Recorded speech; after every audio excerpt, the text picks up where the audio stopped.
quality settings, and move on. So it's another late start tonight. Sleep is still a problem. And I apologize for not doing a better job of telegraphing that the stream would be later. But I actually, as it turns out, like I had an early morning, and it was definitely a pretty rough night last night. So I'm here. I'm ready to stream, but I am streaming about half an hour past. Oh, more than half an hour past the time that I would normally like to start this stuff. I also wanted to say off the top, while I'm getting Cloudpunk up, that I have not had dinner. So, like, basically, I fell asleep, and that is the reason why I'm starting later. Finally got like a nap to compensate for the number of times I have had early mornings and trouble sleeping. So, the reason I mentioned that is I haven't had dinner yet. And I realize this has been not a great trend of mine, but I'm gonna need to take some time away from the broadcast. I ordered in, like, it's just, whatever the fastest option was. They still said it would probably take about an hour to get everything together and to me. So what I'm going to be doing is I'm going to be playing Cloudpunk for probably about 15 minutes. I'm probably going to have to get up and have some dinner. Now, I will eat quickly, but I am going to eat dinner. So there's going to be a little bit of a break as early as I can, but I'm not going to,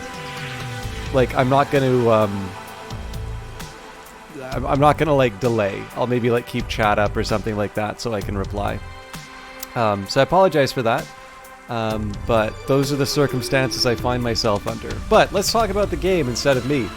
We are back to Cloudpunk, the City of Ghosts DLC. So I'd like to take a second to thank Ion Lands not just for sending me a key to Cloudpunk way back when we streamed that, but more importantly that they emailed me when they announced City of Ghosts and sent me a key for this DLC. So I've noticed there's an interesting thing that happens whenever I stream Cloudpunk and now City of Ghosts. I'll explain that a little bit later. But this is definitely a fun game. I was actually delighted by MC, who you'll see in chat every once in a while. Hey, Uncle Cranky, how you doing? So MC sent a tweet saying, I will get to you in a minute, Uncle Cranky. I just want to make sure I get the introductions out of the way properly. Sent a tweet saying, hey, this seems like something you might enjoy. And there's a side of me that really hates saying to people, it's like, oh, I already played it. If I say that and you take it that way, please don't. It's actually, to me, that is as close to an attaboy as I can give. Because it's, you totally got it right, and it's something we really liked on the broadcast. And then of course I mentioned the City of Ghosts coming up. So it's always fun. It's definitely a great fit in my opinion. And obviously I'm delighted to play the new DLC here. But with that in mind, it is worth saying that I have been given a key for promotional purposes. I don't feel obligated to be overly kind or overly harsh to a game as a result of being given it, but it is fair to say that a lot of people do see playing a game as an endorsement of it. And so that's two horrible crashes that just happened on the title here. Anyways, people, it is possible to see playing a game as an endorsement, right? I wouldn't be playing it if I wasn't enjoying it. And so with that in mind, if you are making a buying decision off of this, please do keep in mind that I've not had to pay to buy the game. And to me, I definitely owe a big thank you to the developer because I am excited to come back into their world. Now, I might have to redo this a little bit later because I don't know what the presence is like, but we've got Uncle Cranky in the chat. And Uncle Cranky's sort of back to streaming after a little bit of a hiatus, and we're actually apparently I managed to convince him indirectly to do Dead Cells most recently, and unfortunately I was really trying to get to sleep, and then also pulled away by something, so I didn't get a chance to engage as much as possible. But I know a few of you really like it. For instance, Valiant Cheese used to do a lot of Dead Cells every once in a while. So I know that there's some alignment there.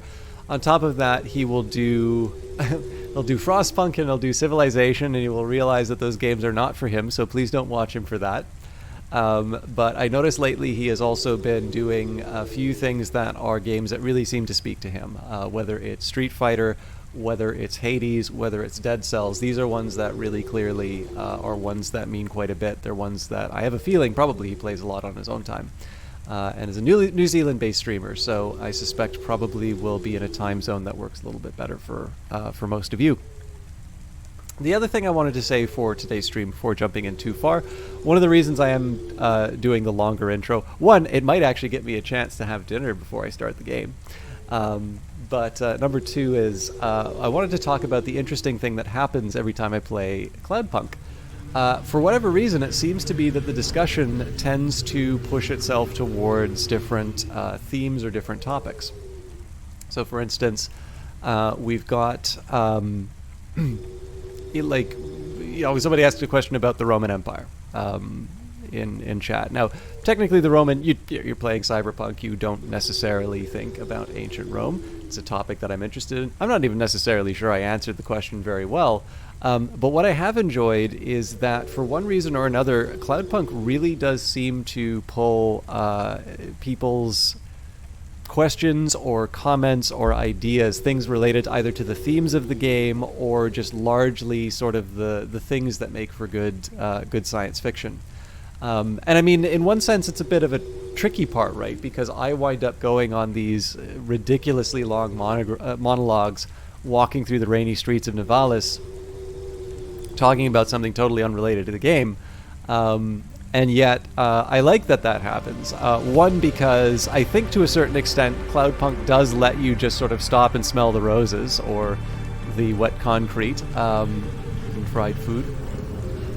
But, it's neat to kind of hear people's perspectives inside of chat. And then obviously I get to make these incredibly twisted leaps of logic between different fields that I either, have casually read or touched on. So, I will caution you that I will probably be a little bit more stricter with my finishing time, but I have no intention of holding back if the stream goes into the stream goes down interesting places. All you need to know about Rome, Carthage, Delenda Est. The country of Delenda is Carthage.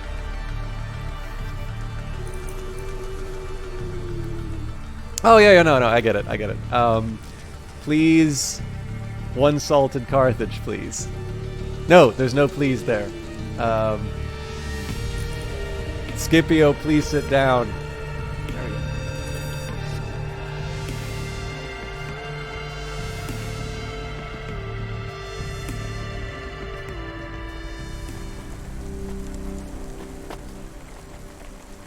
Now, I don't remember if there was dialogue. Is your regurgitation complete, or will you continue to expel your stomach contents for an additional period of time?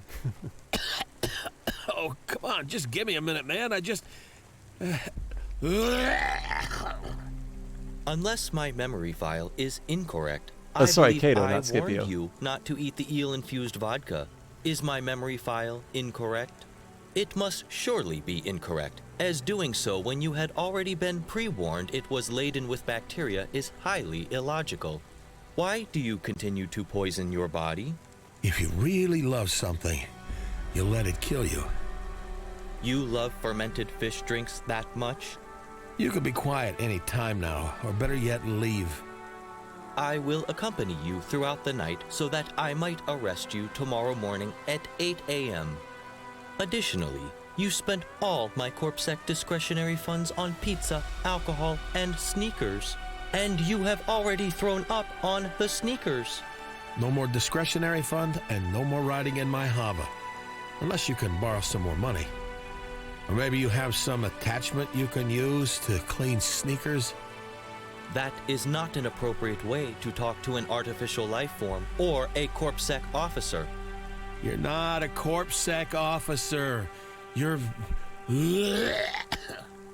Alcohol consumption is a curious human custom. I have noted that when you are drunk, you believe you are more charming and more attractive, and you think the evening is going well for you. Why would you consume something that warps your view of reality? Reality is for people who can't face booze. I recommend we leave soon. This is a prestigious area, and if you were to be arrested by local security, I would be unable to arrest you tomorrow. Let's go to the Hava. I can change my shirt, and you can ask the senior corpos for more discretionary funds. Do you intend to spend the whole night drinking, calling old girlfriends, and antagonizing all people in your book of grudges? Sounds like a great I'm weekend. beginning to regret showing you the book. Would you rather I work to settle my debts and clear my name? Negative. I plan to arrest you, and to do so, I need you to have an outstanding CorpSec arrest warrant. Right, so mind your business or you might end up in the book too. I am enjoying the dynamic between these two. So for those of you who weren't with us last... for those of you who weren't with us last week, also I feel like an idiot for saying Scipio, not Cato. Thank you for correcting me, Cranky. But this is actually the character that the DLC starts with. So maybe if you're unfamiliar with Cloudpunk, there's the base game. City of Ghosts is a fairly new. It came out last month. Actually, there's a Steam sale going on, so let me just take a quick second here and see where we're at price-wise, because it might be a time that you consider picking up the game for yourself. Oh, and my dinner is here, so that's a little bit earlier than I wanted it to be, but I guess it has been 15 minutes, so...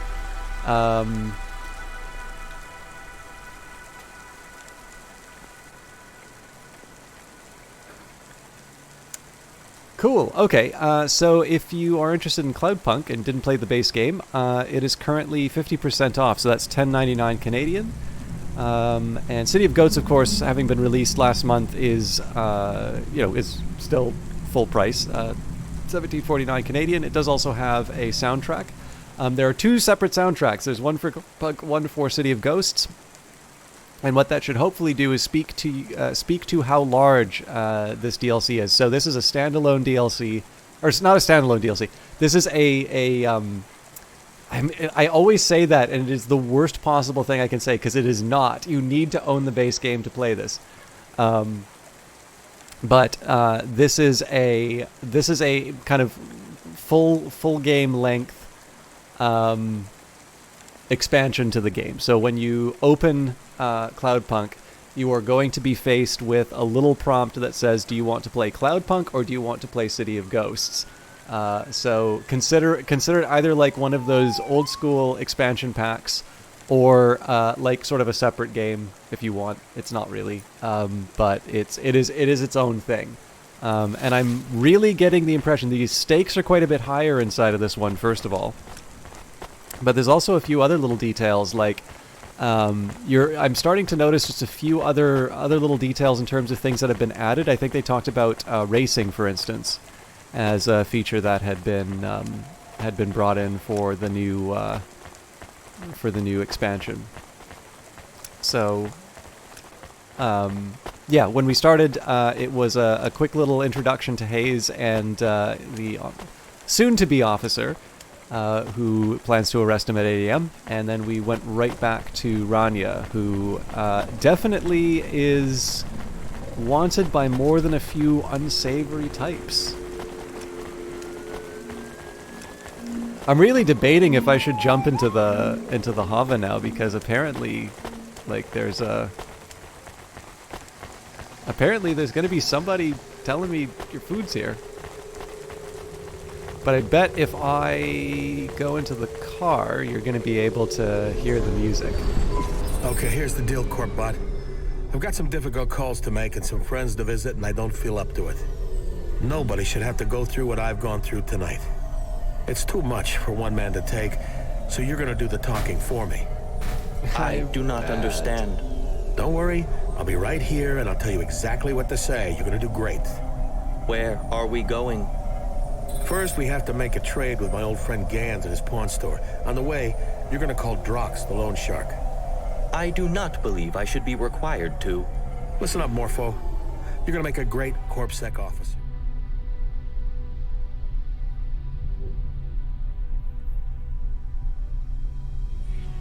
You know that, I know that. Well, that is very kind of you. But think about this. How much experience do you have talking to drug dealers, loan sharks, angry ex-girlfriends? Oh wait, that's None. probably them. So I will be back in just a second.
Okay, so just a reminder, I'm really sorry to do this. Actually, my timer says 5 minutes. I'll do my best to eat as much of this as I can in that time.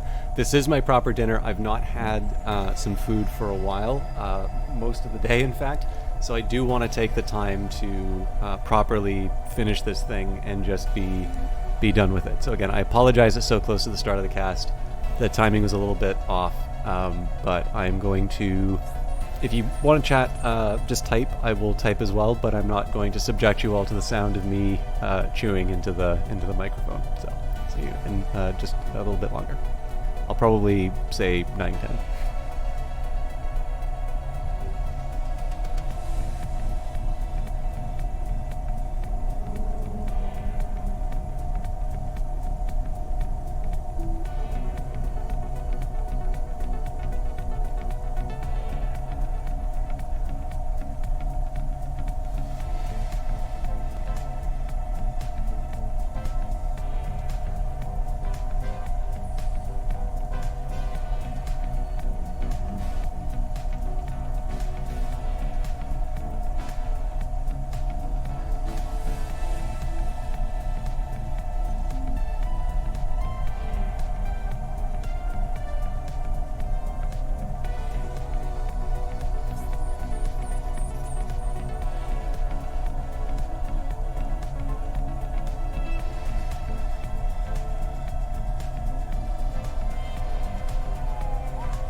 Okay, I don't even care about the rest of the food that I had. That glass of water I had is like the best thing ever. I'm gonna have more.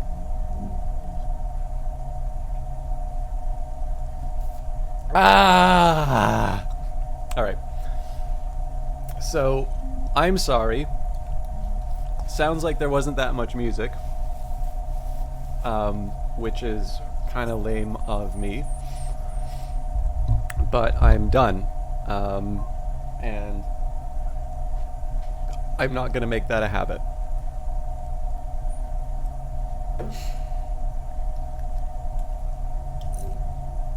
There was something that I remembered I was going to say just before I jump back into the game.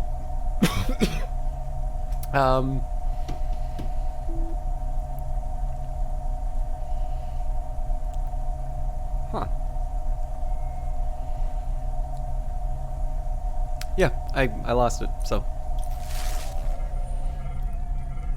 Well, You're gonna have to deal with them all when you join the sec. Why not practice now while you have the chance? There is some logic present in your reasoning.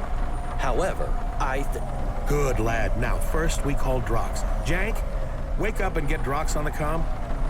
Mask my signal so it looks like someone else is calling. Should I French toast it with cider on the upside? Yes, bounce our transmission off a CorpSec tower. Encrypt it out the asshole. Using a CorpSec tower in such a way is a level 4. Who the fuck is calling me? Tell him you're the dancer from the Kinbaku Kitten Club. Can you do a girl's voice? I cannot. You better fucking answer me. You hear? Who is this? I am a dancer from the Kinbaku Kitten Club. You're supposed to be a sexy dancer girl. I am a sexy dancer from the Kinbaku Kitten Club. Who's talking in the background? Wait a minute. Hayes, you motherfucker. Is that you? What the fuck are you trying to pull? Yeah, sorry about the joke. Let me do some introductions. Drox, meet my friend Morpho the Corpbot. Morpho is bad at voices and can't follow simple instructions. Hello. Morpho, this is Drox. Drox is a professional blade-knuckle arena fighter and wants to hurt me for a simple misunderstanding with his bets. Kill you. Not hurt you. Kill you.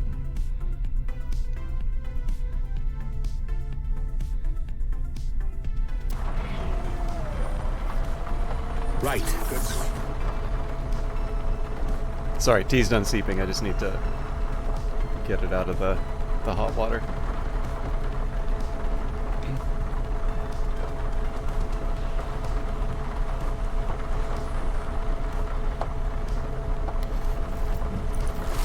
Like you cleared that up. No problem. Jank, hang up the call before Drox traces me, please. Jogging the ratchet. Thanks. I don't know what I was thinking. I am also unaware. What was your plan exactly? I don't know, maybe allude to some problem Drox had with a dancer. You know, I was pretty sure once you started talking with him, I'd come up with something. I do my best work when under pressure. I had this idea, but, you know, when you wake up and a dream starts to fade straight away. No. And I believe your memory issue is related to alcohol and narcotics, not dreams. Whatever, man.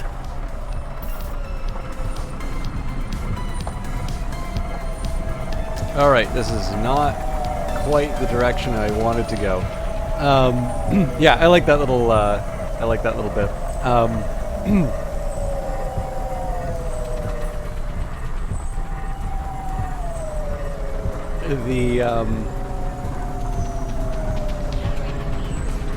Well, we can talk about some of the other, like, we can talk about the stuff from last week when it comes up. Okay, I have no idea where I'm going now. I'm assuming I can hang a left. Huh.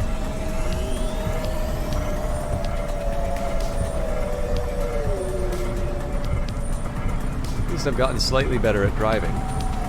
Oh no, okay, I get it.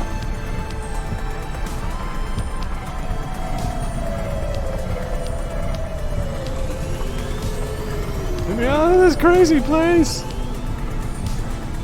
Do.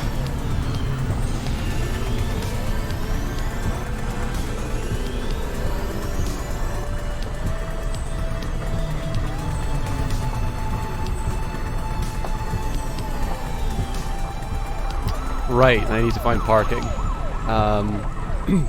I should ask too if there's any preferences in terms of views. I kind of like that the windshield and such gets cracked as as your vehicle gets more damaged, but it does make it a little less attractive to be to be looking in the Hava first person view.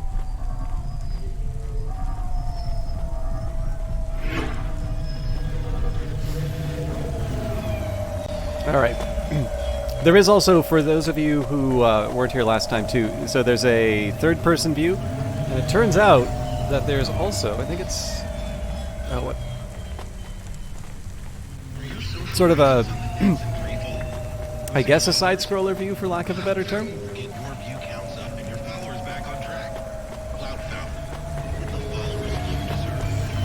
But I tend to like the first person. For some reason, I like first person in the game, and then I tend to do.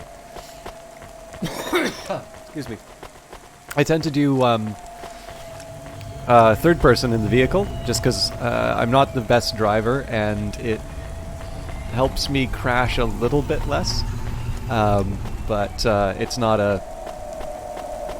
like a hard position that I hold for sure.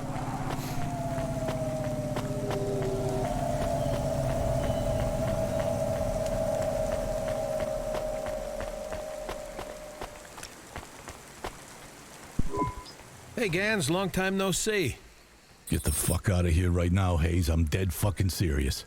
Just hold on, all right? I'm about to save your ass. Huh? Now, Officer Morpho, as I told you before, that antique hookah was all me. I found it down in the vents on my camping trip last year. I did not buy it here. I don't understand. You don't believe me, do you? I never believe you. Shit. Fucking hell, I'm sorry, Gans. I tried to take the bullet for this one. I thought it would even things up between us. Wait, this android is Zek? You could come back tomorrow and arrest him for selling an illegal antique hookah without a license, is that right? I could arrest him tomorrow, yes. Oh, thank Cora. So we have some time. Hey, Gans, I bought you a day. I knew I shouldn't have sold you that fucking thing.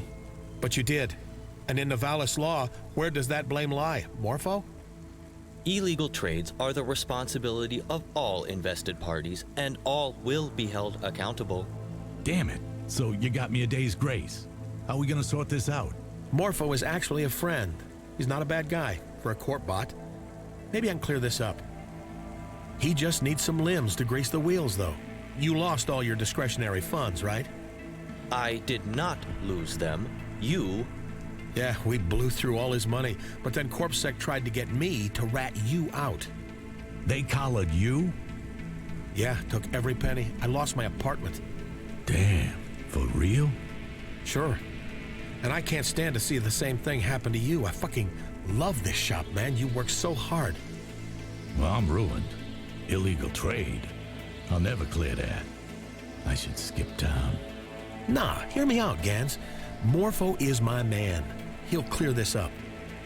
All we need to do is top up his discretionary funds. He's a real party animal. Me and him hit the town pretty hard. You working this CorpSec robot to get me off the hook? Just go with it, man. I got you. All right, officer. How much discretionary funds you lost? Hayes spent. 10K.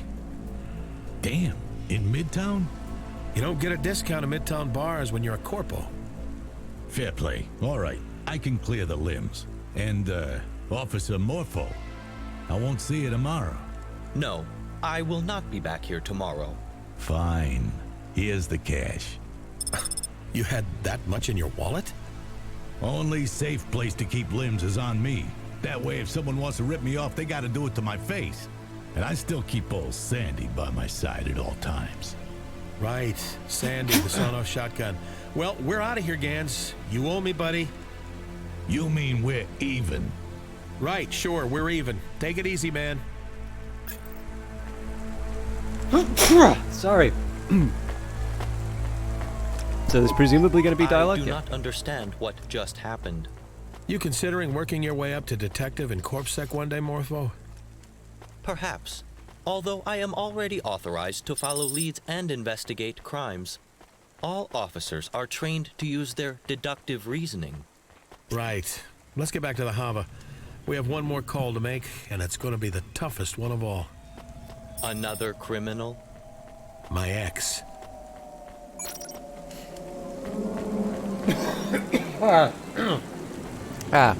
Okay, apparently I'm falling apart.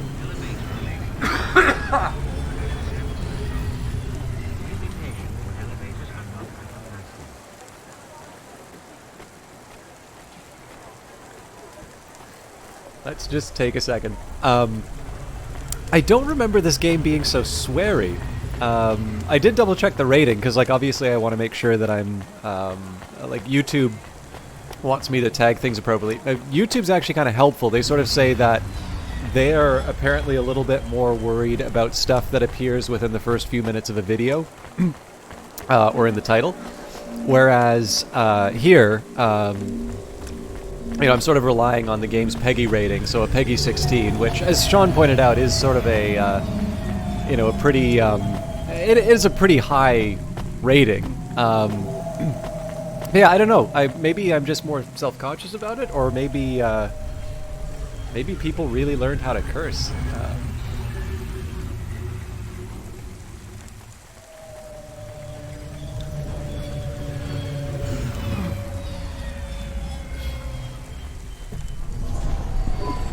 Are you okay? You are perspiring. Yeah, probably just the tramadol tabs I took. Jank, get us a nav point for Jenna's place.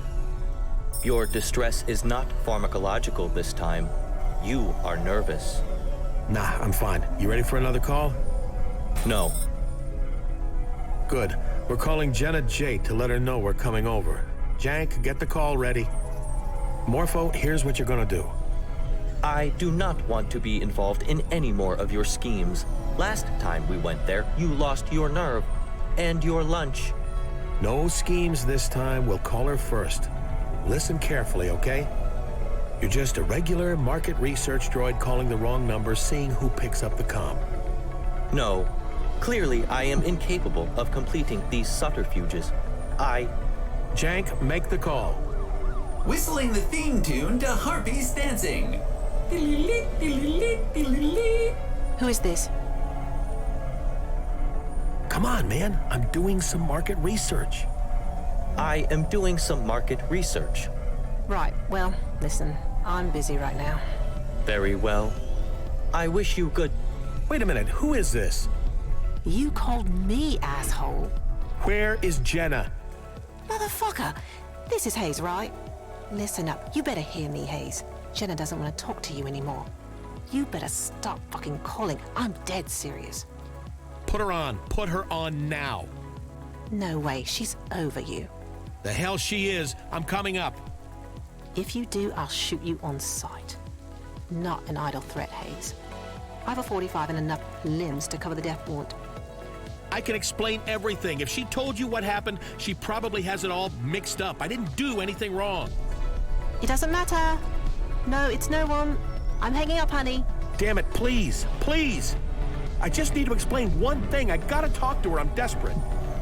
I know you are. You stink of it. Listen up, Hayes. If you ever really cared about Jenna, don't call again. Go back to your other girl.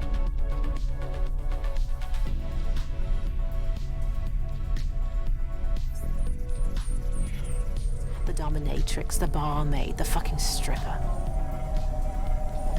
She doesn't deserve to be treated like this, and you don't deserve her. Jenna, can you hear this too? Jenna? Beep. The jig is up, Governor. There's no keeper in the lighthouse. Damn it. Jenna. Are you unwell? I'm fine. Come on, let's spend that money we just got. I think you make very bad life choices. You and me both, buddy. The solutions to your problem are very clear. You must have a neural deficiency which prevents you seeing them. I can list the solutions for you. You should drink less, gamble less, get better friends, get a proper job. The greatest scam the corpse pulled was convincing us a job was the same as a dream. That sounds very clever, but doesn't really make sense. Oh, interesting. So we only get little fragments of Haze. All right, so this is where what I was going to talk about before was the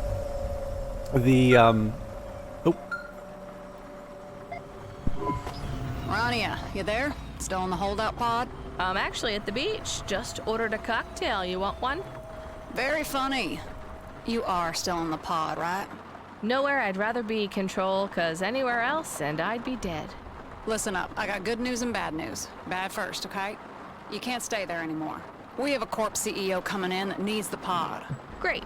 Unless the good news is you have 1 billion limbs for me, I'm screwed. Maybe not. We had a data hack, but our sniffer AI caught it.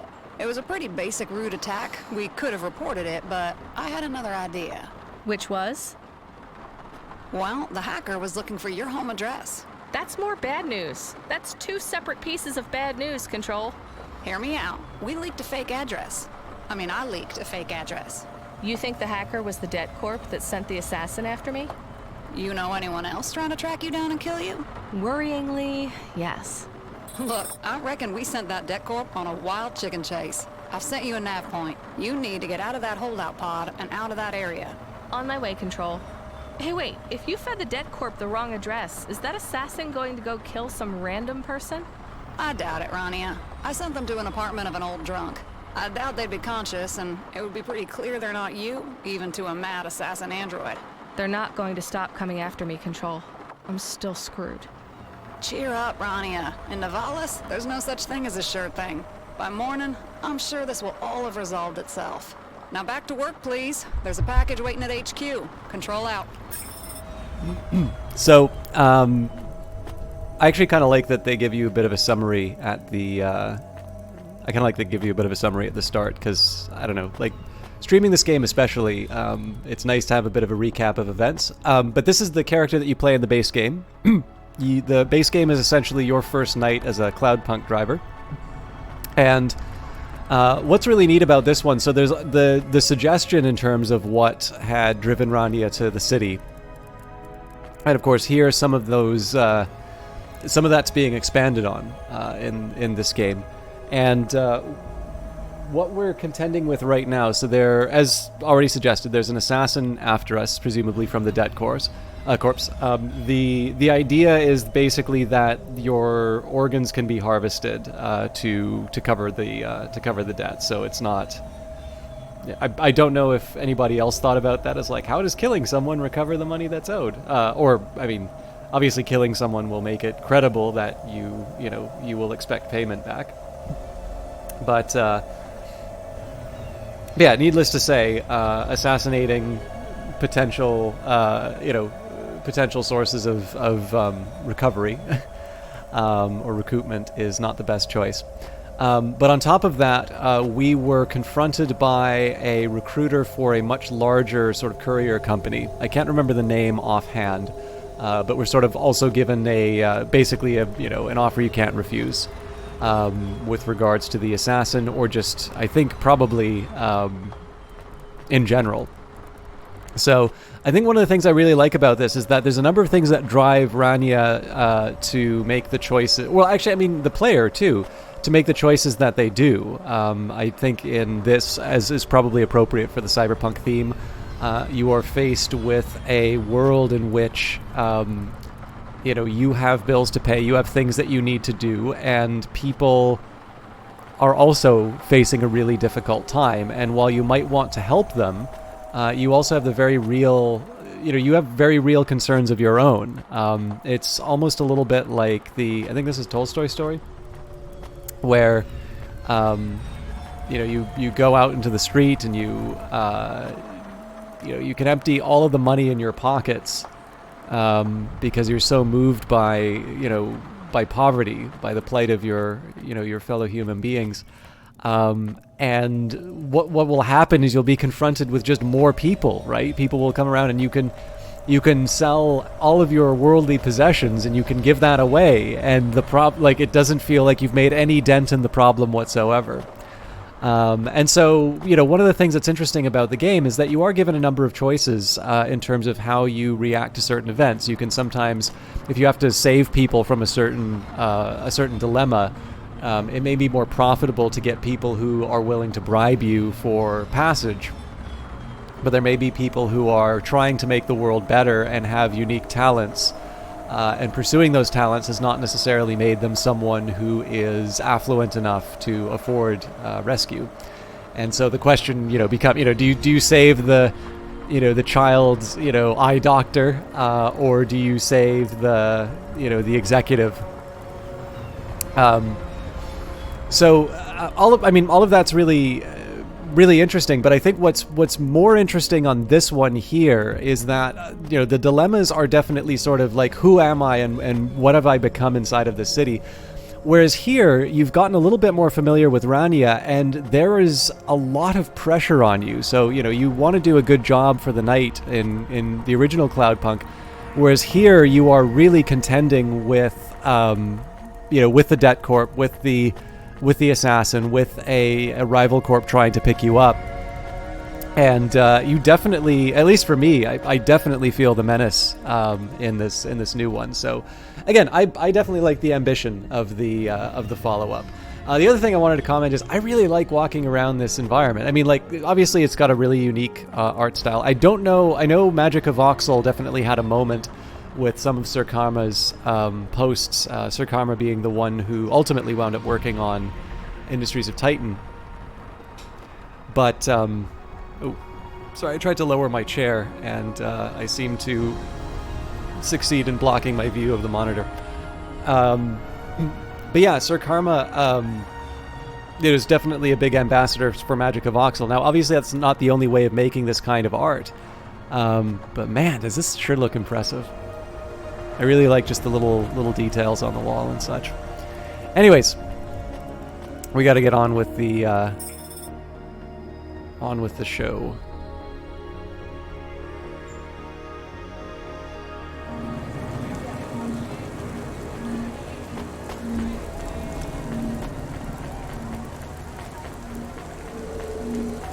One of the other things that I didn't appreciate from the original base game was if you sort of see faces on the map, that these are residents of Nivalis that you can kind of get little side stories for. So I'm being a little more conscious about checking those out when they emerge, just to take advantage of the the extra bits, because there was definitely some callbacks in this game which I rather regret not being able to make. Okay, I'm sorry, my chair is really bugging me now. I'm just going to take a second to properly adjust it. There we go. Janus Privacy Solutions offers the best in camera-defined subdermal face IPs. Do you have any plans to get us out of trouble? None, Camus. You? No, but I have thought of a good joke for this situation. Would you like to hear my joke? Why not? I could do with a laugh, right? Ah, damn it. What is wrong? Are you okay? Just these damn headaches again. I think I need to take better care of myself. Too much caffeine, not enough solid food, and Oh no. Should I call for help? No, it'll pass. Just give me a minute. Why don't you just go home? Camus, we can't. We need to finish this delivery. We can't just go home. I didn't say to go home. I said to park the hover till you recover.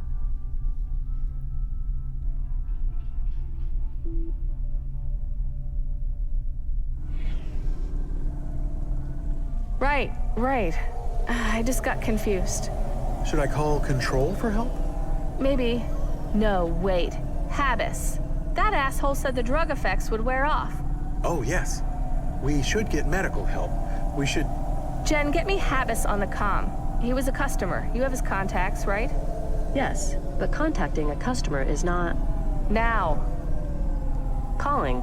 Call. Hey, I'm busy. Make it quick, comrade. Not your comrade. I'm having side effects from your drug.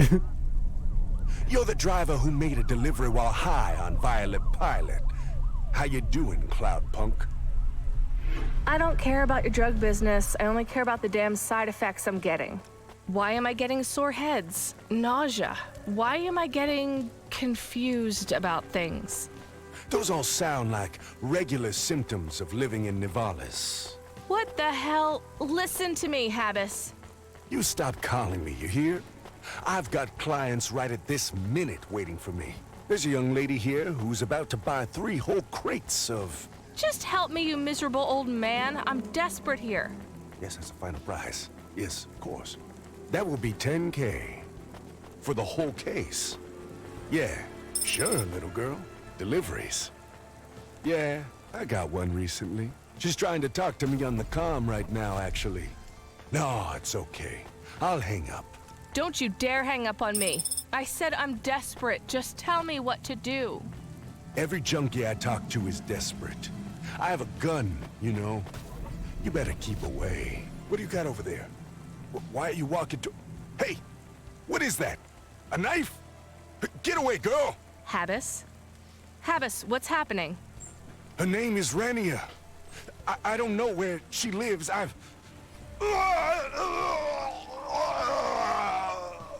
Habis? Habis! The call has disconnected. Based on the audio content of the call, I predict you are at an increased risk of violence and death. It sounds like someone was looking for you. They are getting closer. Archo. What do we do? They're gonna find us soon, Camus. We need to get to Pashta. Home isn't safe anymore. I think we need a plan. I feel bad that I always ask you if you have a plan. I will try to make a plan. I just need to get to Pashta. When we're all together, we'll think of something. We are almost home. It will be better soon. So I didn't realize it would be... I didn't realize that I was in front of my apartment, but that worked out pretty well. Also, I didn't even think that the drug thing would come back. Rania, are you okay? You look ill. Yeah, no, I'm struggling, but I'll be okay. Sorry, Evelyn. I don't have time to talk. Please, Rania, a moment. It's about Pashta. What? Is she okay? Yes, she is in my apartment. Why? I want to see her. Of course. But first, I have to tell you, I have seen a lot of danger in my life, Rania. I've been hunted in the Outer Rim by assassins, bounty hunters, and core enforcers. When you live that life, you learn to feel danger in your bones. I feel it now. Strangers in the neighborhood, glances that linger too long. Rania, Pashta is not safe in your apartment. I know, Evelyn, and thank you. You're right, I'm in trouble. We're in trouble. Let me protect her, Rania. She knows me, trusts me. She will understand. Are you sure about this, Evelyn? You might be putting yourself in danger. Without you, Rania, I wouldn't be here at all. Please let me help. Please, trust me. I do trust you, Evelyn. I don't know what I'm going to do now. Whatever the problem is, you can handle it, Rania. With Camus's help, of course. Follow your instincts. When you get that feeling deep in your soul that you are in danger, trust it. Your feelings won't let you down. I will, Evelyn. Should we really go into the apartment? Yes, I need to pick up some medicine. I have an herb from back home, salicylin. It'll help the headaches. Mom really knew how to look after us. She always had the right medicine when you got sick. But the apartment, I don't know. Maybe we should avoid it. Why? My instincts, like Evelyn said. I don't know. My instincts are telling me I should go in. I have this really strong feeling we should stay home. That seems bad. I advise the opposite.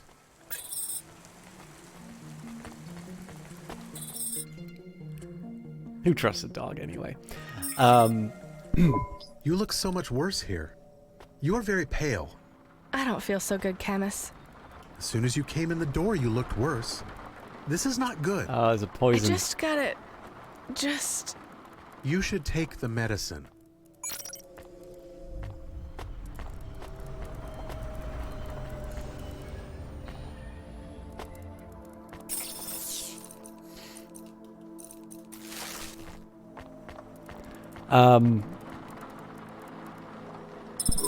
Did it help? Do you feel better? A little. We should go.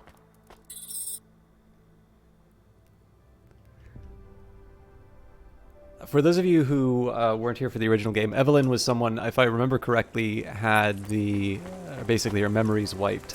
I don't know if I have to take the Saracillin myself.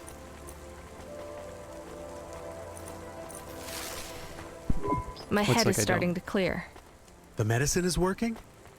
Yeah, but it's not treating the cause, just the symptoms. You need to get help. We need a doctor. We could ask Evelyn. No, Camus, I'm fine. We need to move. I'm going to talk with Control. I have an idea. A plan? Maybe the beginnings of one. Let's go. Should we check in on Pashta first? No, Camus. The best thing we can do for her tonight is stay away till I fix this thing. We can't come back here.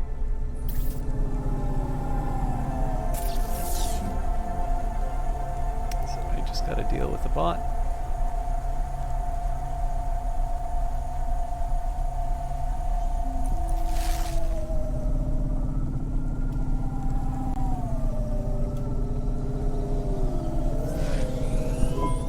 Hey, Rania, you surviving? Just about. Remember I said I had an idea to solve our Curzona dilemma? Curzona being the corporation that we talked about. Sure I did. I said I could rat out an old friend and get you off the hook. Well, I think it worked. Seriously? Yep, 2 birds. I'm taking out an old enemy at the same time. It's kind of complicated setup, but you just gotta trust me. Not bad, right? Yeah, not bad. Come on, 14FC. Give me a bit more enthusiasm here. Right, I'm just a little tired. But thank you. Seriously, thank you so much. You got it. Now you gonna help me be ready to make the most fucking deliveries any Cloudpunk driver's ever made in one night? Yeah, you got it, Control. On to the next job. Someone asked for you special. That's never good. An old friend, so they said. Sam? Sam the trucker? Think so. From your old home, the Eastern Peninsula. Sam's a long-distance trucker. She was the one who brought me here to Novalis. Let me stow away in her cab. Glad to hear you got a friend out there. Get to work.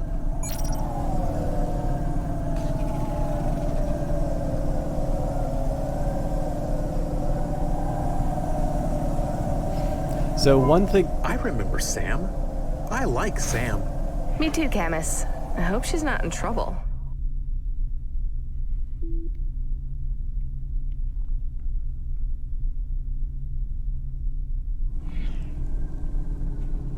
I can't remember the journey to Novalis at all. You were on a data drive.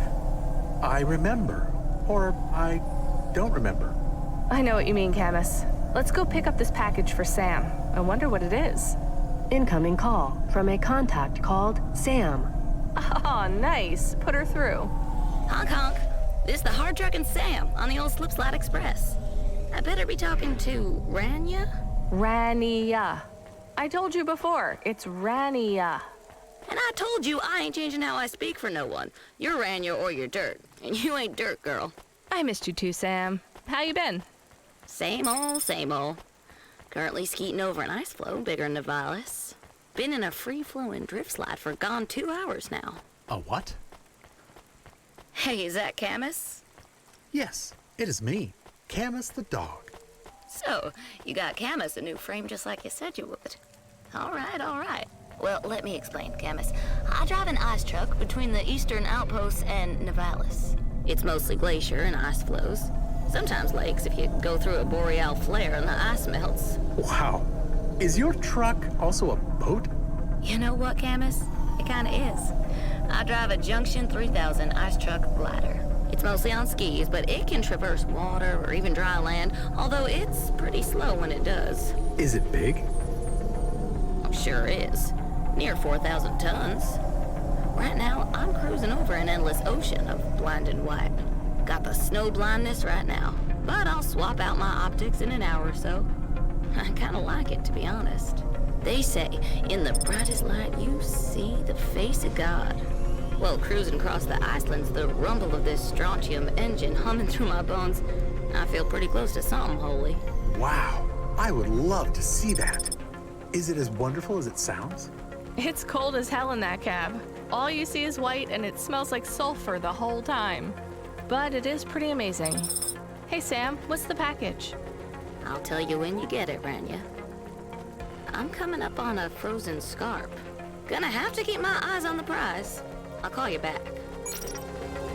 I didn't remember what I was going to say. Oh, yeah, so there's a reference to the corp that's trying to pick us up.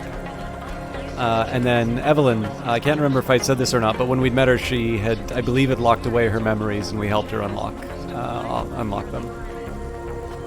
Which is a gross oversimplification of the character, but I know we're going to have dialogue again in a second. What you looking for?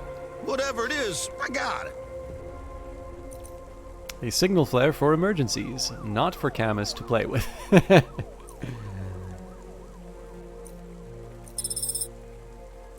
I will also get red boots.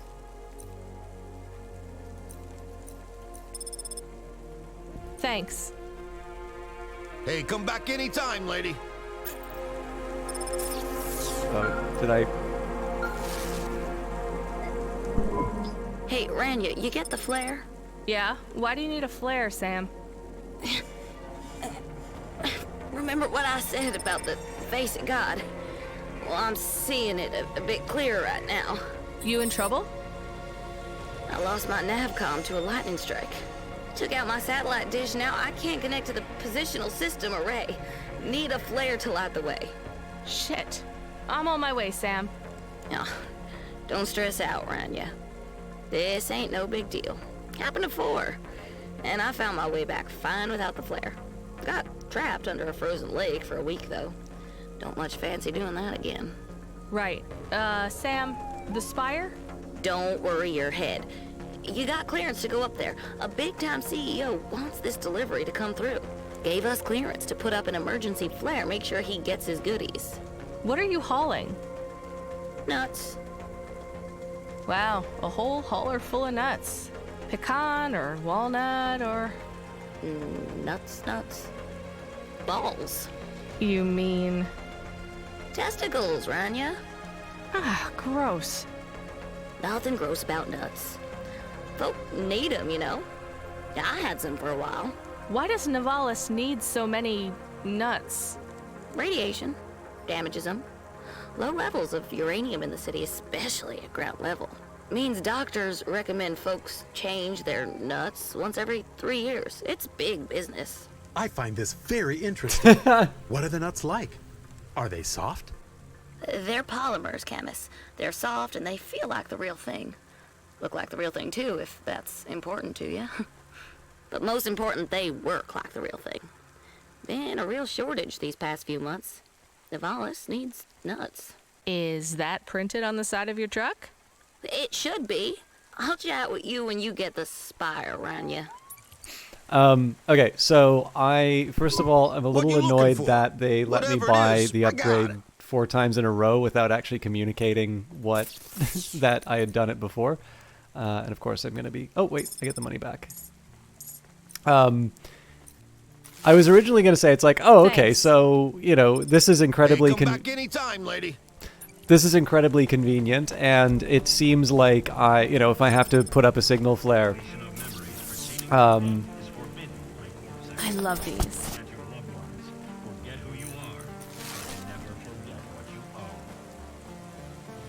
Can I see my red boots? Sort of. Yeah, I was like, okay, so, and then I'm supposed to do something that, like, really shows off my location. Clearly, this is a trap. But I'm a little uncertain now because the whole thing about testicles, like, that raises a whole other set of questions. Like, I kind of feel like you wouldn't give that detail if it was just a chance to advance the assassin plot. So we'll see.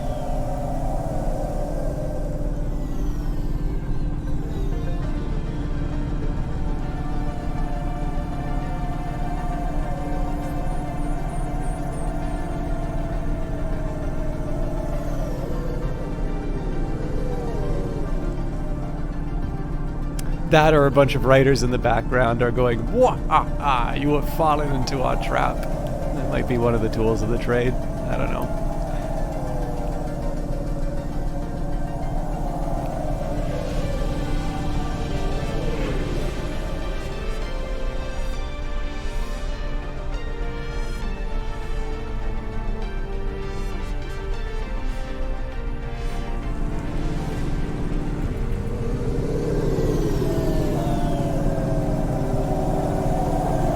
seeing as we're going to the Spire, once I stop messing up, let's go for a first-person view.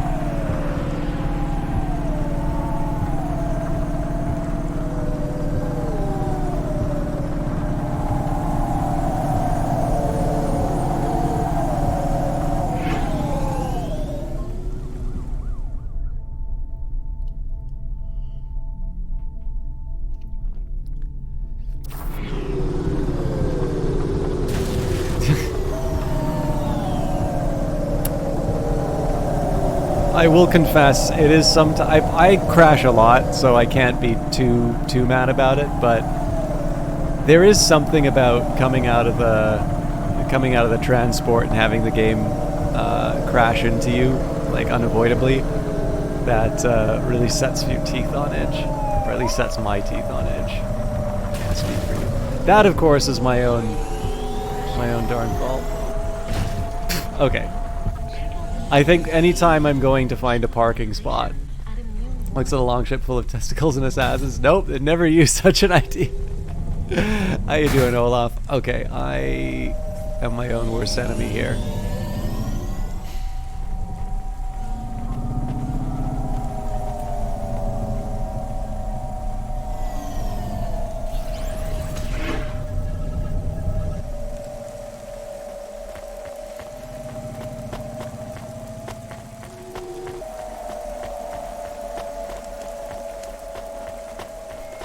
It's actually really funny to think about, like, I wish I could vocalize what I'm thinking during some of the dialogue, without, like, getting in the way of it, because I remember loaded the stream, but is a bit busy to say hi at the time. Oh, no problem, Olaf. If you were here from the very beginning, you know that it was a little bit of a clown show getting started. Not only did I sleep through my start time, but I didn't have dinner, so I ordered that, and then the dinner arrived a little bit earlier. Thanks. Yeah, I don't know. Like immediately after eating, then I just start coughing and sneezing like a like an idiot. I am feeling generally feeling better after getting some food. That was a bit of a hard day at work today, but I think probably I'm in the long run on a better track for getting stuff done and just being a little more satisfied in the job. At the very least, I'm no longer attached to something that I thought was sort of a negative, so that's broadly good, but I also have a feeling that somebody's kind of trying to, I think the project that I'm working on right now is not really very organized, and I have a feeling that I'm sort of being offered up as a sacrificial lamb in terms of the reason for it being delayed, which if I look at my track record, I haven't really missed a deadline. But the thing is that you can, I can stew on it, or I could stick with something that I don't enjoy and say it's I'm really going to show, I'm going to show these people what, what's really true, and it's going to be more of the same, and I have a feeling if it really is the way that I think it is, what makes me think that the same thing isn't going to be pulled if the project doesn't go together. And of course, in a situation like that, why would I want, if I do pull off a miracle and do all the work to sort of deliver the oversold points, then it's just simply going to mean that essentially somebody's getting credit for work that I've done. So instead of dwelling on the the past, forward-looking, it's something that I think I can have a little bit more ownership over. And as a consequence, I guess it's a good test for me. If I'm as smart as I say I am, then I shouldn't have the problem. And if in fact I am actually just a really terrible worker with a vastly inflated sense of himself, then the problems are still gonna follow with me. It's pretty. Here's what I can offer you today. Pretty clear. I don't really think I need any of these. Thanks. I look forward to seeing you again.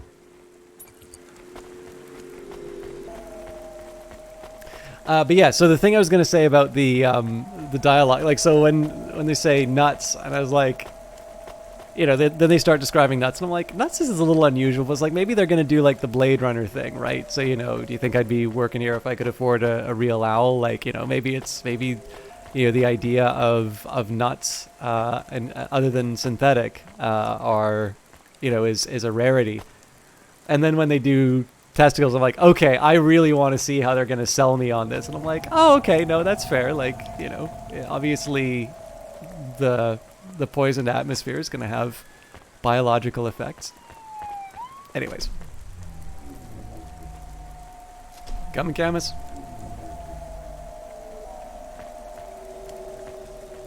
Non-cosmetic procedures. Change your face. Feels weird to be up here again, Camus. Is this where you met Cora? No, this is where I met JK. What was she like? I heard she is one of the most powerful CEOs in Nivalis. She was complicated.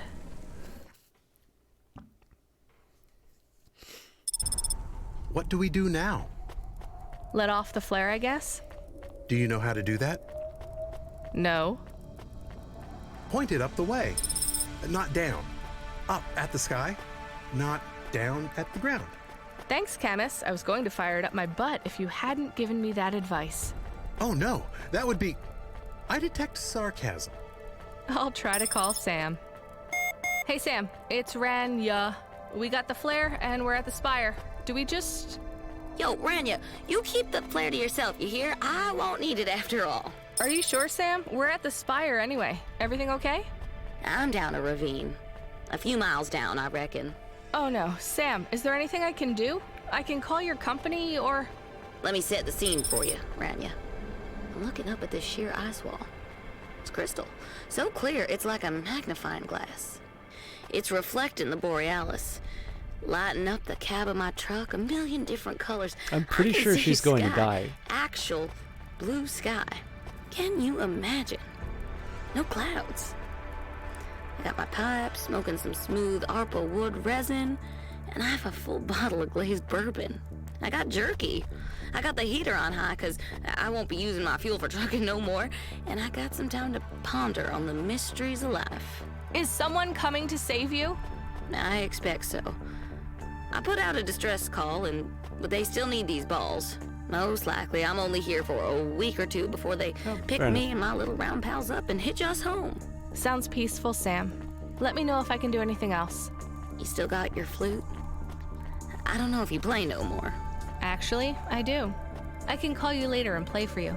A private concert. That sounds right nice. You keep the flare, Ranya. You got a shadow hanging over you right now. I can hear it in your voice. If the night gets too dark, you light up that flare, you hear? When times get tough, you have to send out a signal that tells the world your light won't go out. I hear you, Sam. Take care. You too, Ranya. I thought it was going to be a tearful goodbye as she was describing nature, but I guess the balls meant too much. So this week's questions: which of the 8 wonders of the world am I most interested in? Would have liked to see at its peak? You know, I kind of just want to stay. So I got to look up the 8 wonders of the world because I don't know all of them from memory. Do I? Or am I just jealous? Look at it up here, Camus. It's bright, not just from the lights, the sky. It's beautiful. It's so beautiful that it should be shared. Share the sky. It's not just the sky I envy. There's no robot assassins here, no Curzona, no neural augment logic viruses. People can just live, and they don't need drugs or memory wipes to endure the horror of everyday life.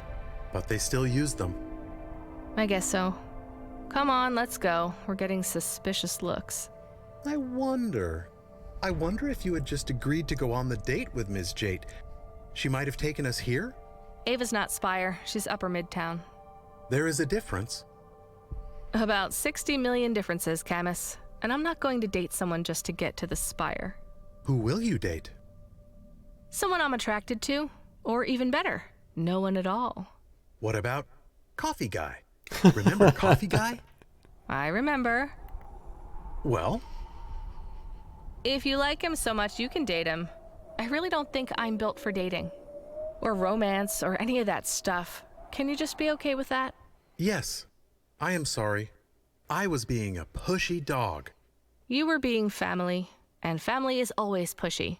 Let's just beep, beep, beep. Control. No, JK. You said we wouldn't talk again. Me too. Then you appeared in my world. What do you want? Come meet me in person. It's not safe on the comm. Not safe for you? For either of us. I didn't think she wanted to see us again. Will it be about Cora? It's not a social call, Camus. Maybe she wants a date. Camus. I was just, how do you say? Pushing your buttons. Maybe she wants your frame back. Or she wants to turn you into a cat. I do not enjoy when you push my buttons back. Okay, so I should maybe just double check with you, Olaf, because I just did a quick Wikipedia search. And the first result is the historian Herodotus and the scholar Camillus of Cyrene at the Museum of Alexandria made early lists of 7 wonders. Their writings have not survived except as references. So are these the wonders you're referring to, or is there a canonical list that I should be checking out? While you answer that, I'll go through the list that Wikipedia gave me. And it's the Great Pyramid of Giza, the Colossus of Rhodes, the Hanging Gardens of Babylon, the Lighthouse of Alexandria, the Mausoleum of Halicarnassus, the Statue of Zeus, and the Temple of Artemis, and other such upgrades in civilization. Sorry. But I maybe just want to double check that. Are these the ones that you're referring to, or was there another sort of reference that you were working on?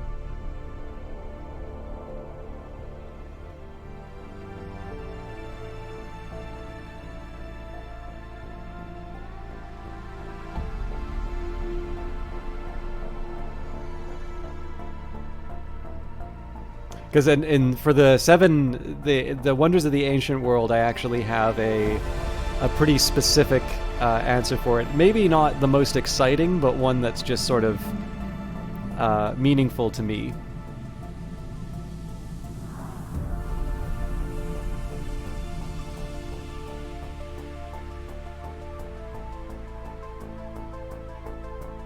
Yeah, that was the list. Okay, so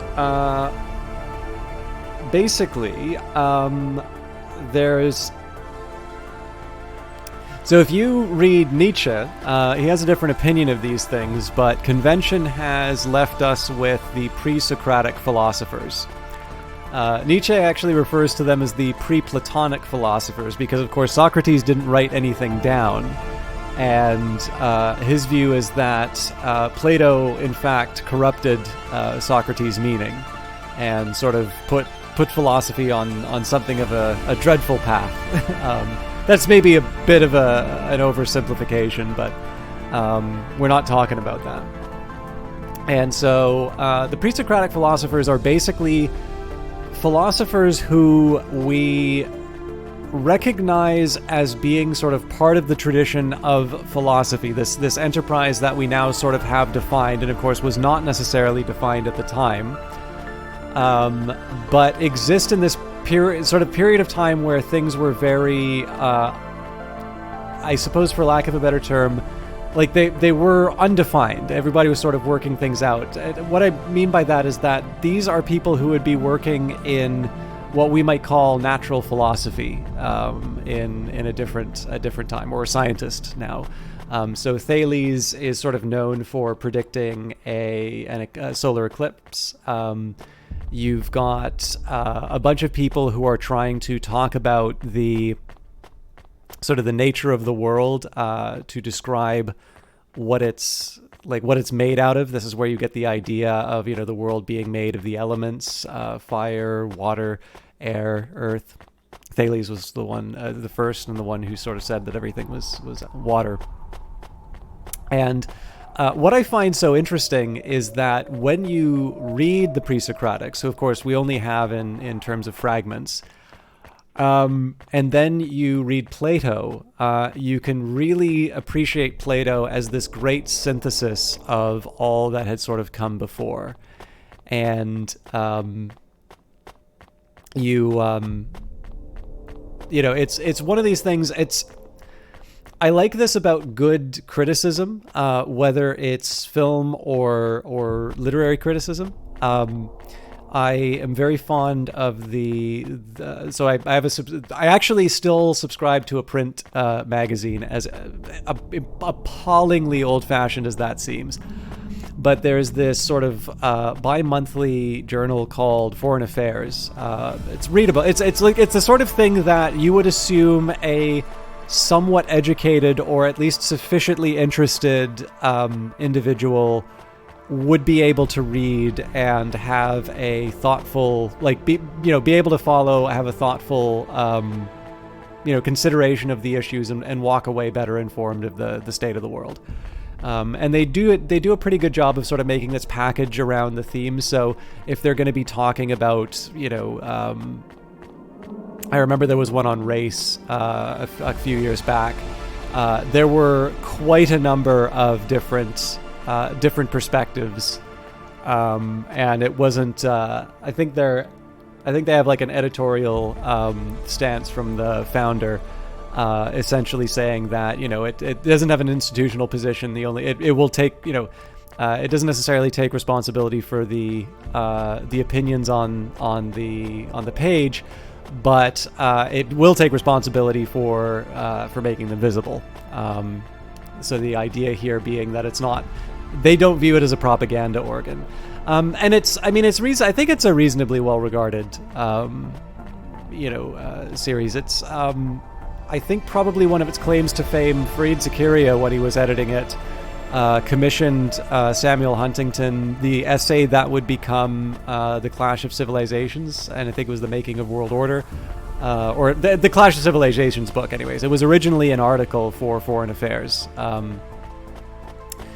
and one of the things I really like about it is that when I read their book reviews, they'll often be nonfiction book reviews, and usually from one of their experts in sort of different sections. So if it's going to be on economics, they'll have somebody who's reasonably well versed in economics reviewing the book.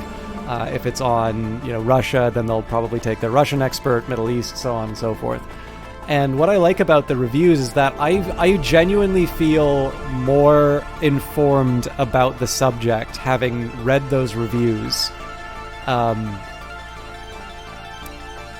It feels like it's really engaging with the book, and whether or not it feels that the book did a good job of treating its subject, I sort of walk away feeling that it has been given due consideration in a broader context in which people are talking about and contributing to scholarship on this issue.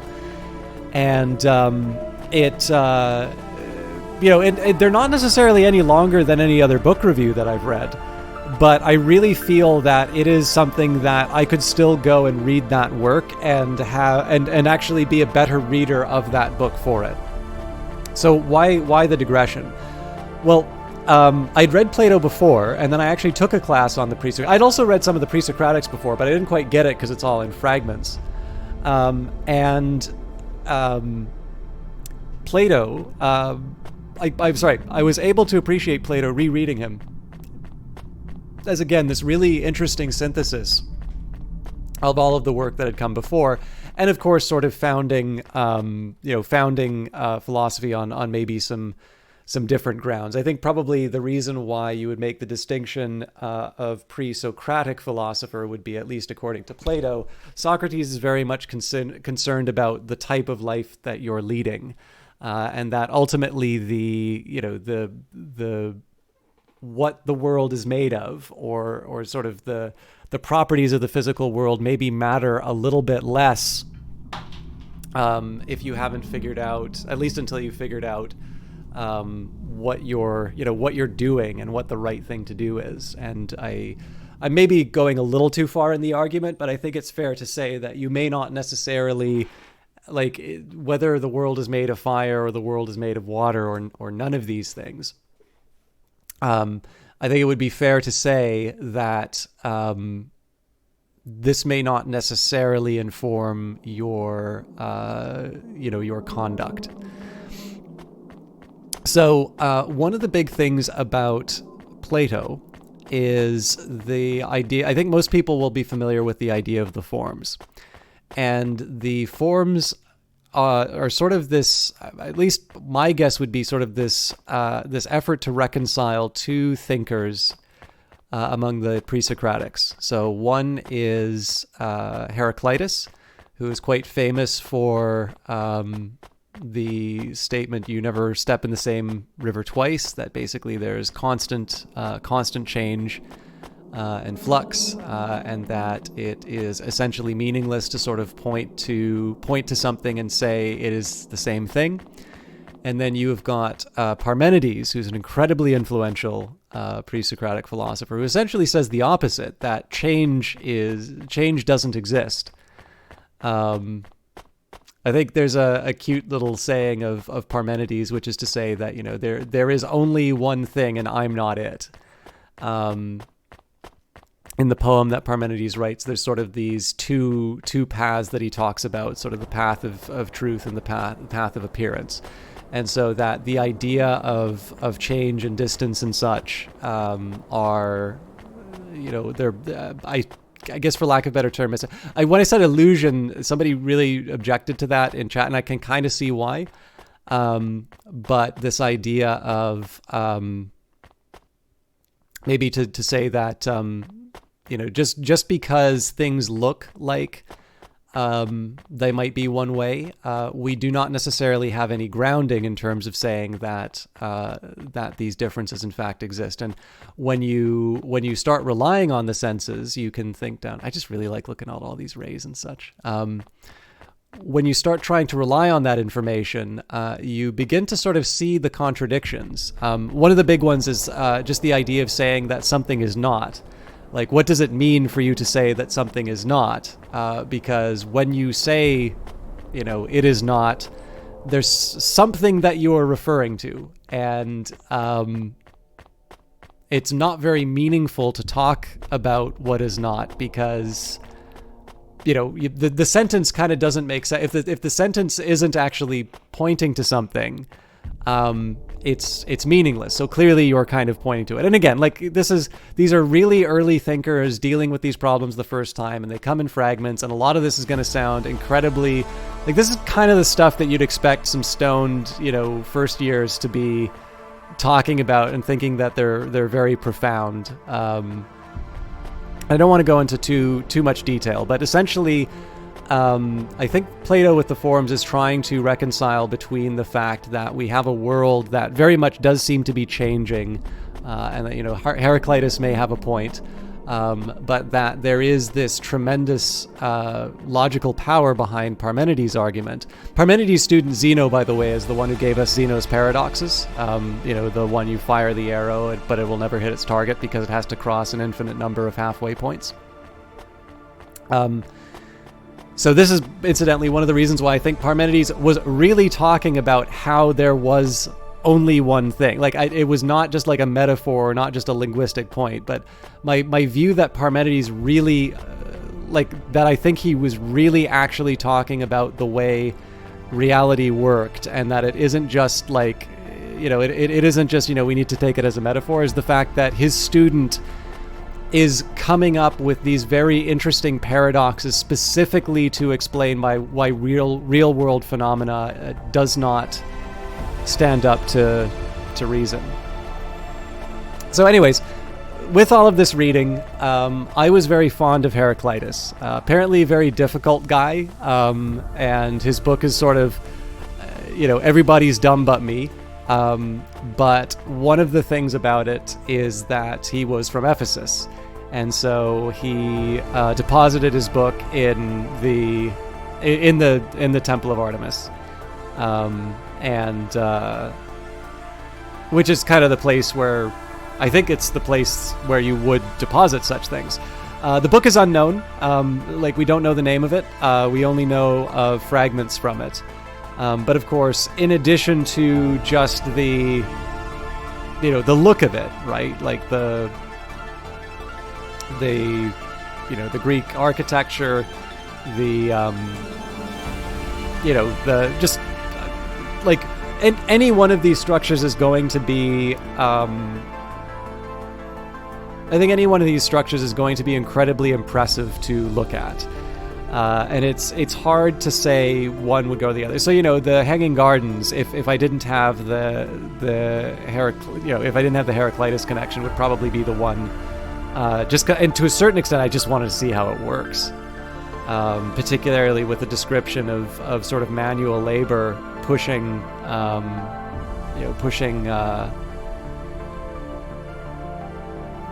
water up to the higher levels. But I think knowing that books were deposited at the Temple of Artemis, it is sort of my sneaky way of seeing something that might be like... Oh, interesting. The article here says on nature. So I always thought his book was unlabeled. So let's say that Heraclitus' book is on nature. But I think because I was fond of Heraclitus, and it would have been neat to see the book. Obviously, I wouldn't be able to, to read... read ancient Greek, maybe if I could prepare for the journey. There's something about the Greek architecture. Obviously, this wound up being very inspirational back in the even today, right? So many of our banks, at least central banks, follow the Greek architecture because you want to communicate stability. Certainly, I think most banks probably like to have those kinds of columns. Just to, generally you want that sort of look for something that you want to suggest is stable and a good steward of your money. So I first of all, it would just be very impressive to see the beauty of it. But it is also a sneaky way of being able to see ancient works that I'm interested in. And there's your answer.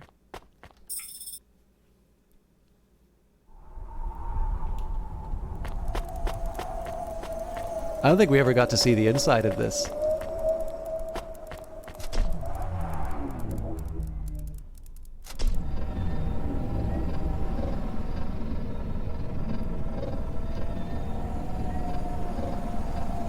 They're fixing my perspective. They put a lot of work into this, and by God, I'm going to see it. Oh, okay, maybe not.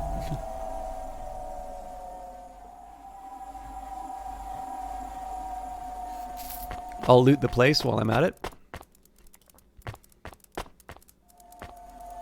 It is, of course, nice. It's pretty much the first time we've seen such greenery.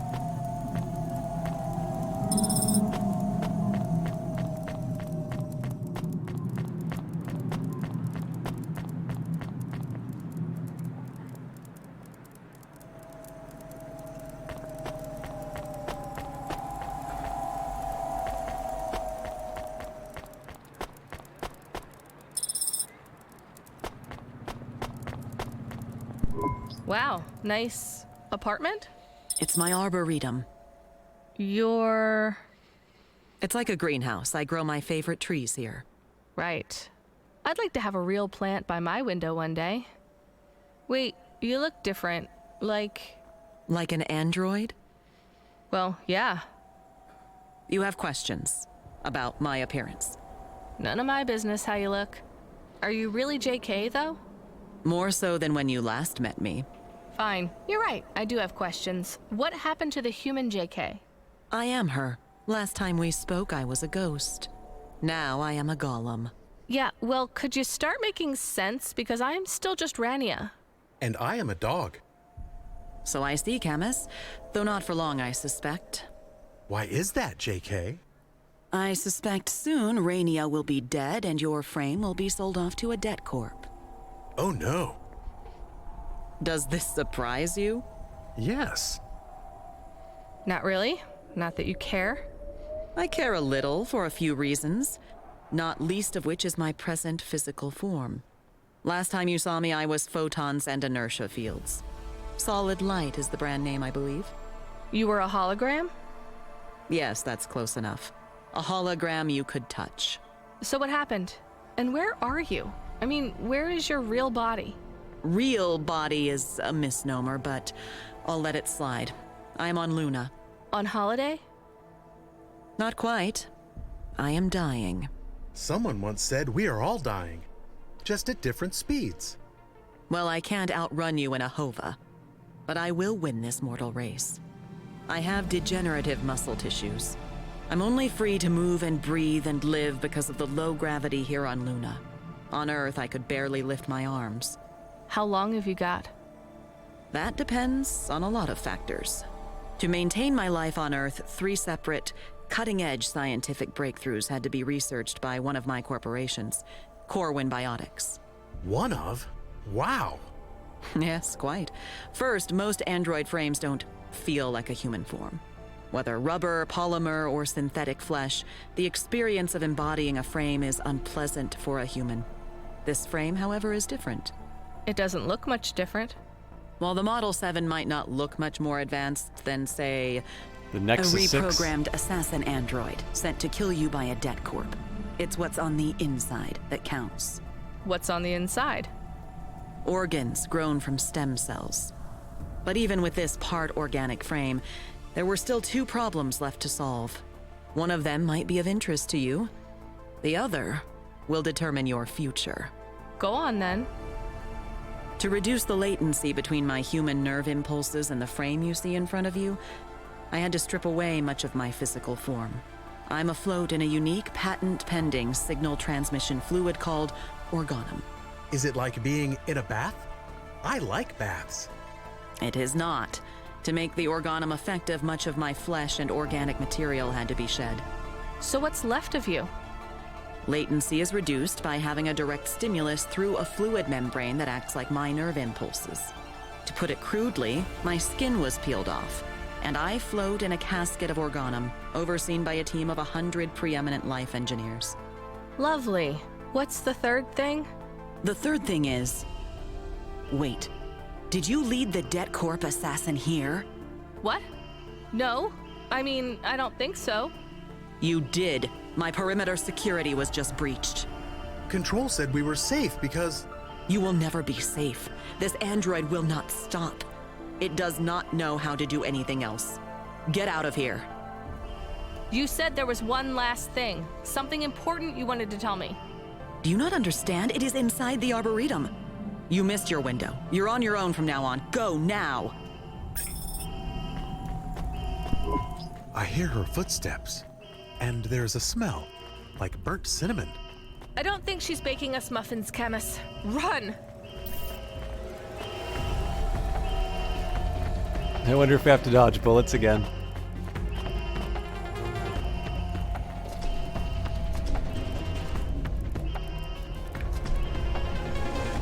Oh, actually, I know why Camus had to stay in the room.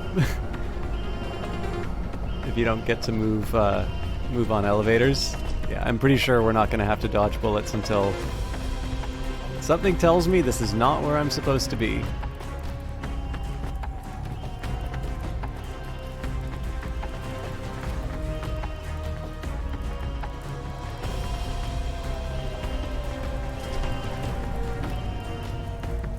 This really kills the tension at the moment.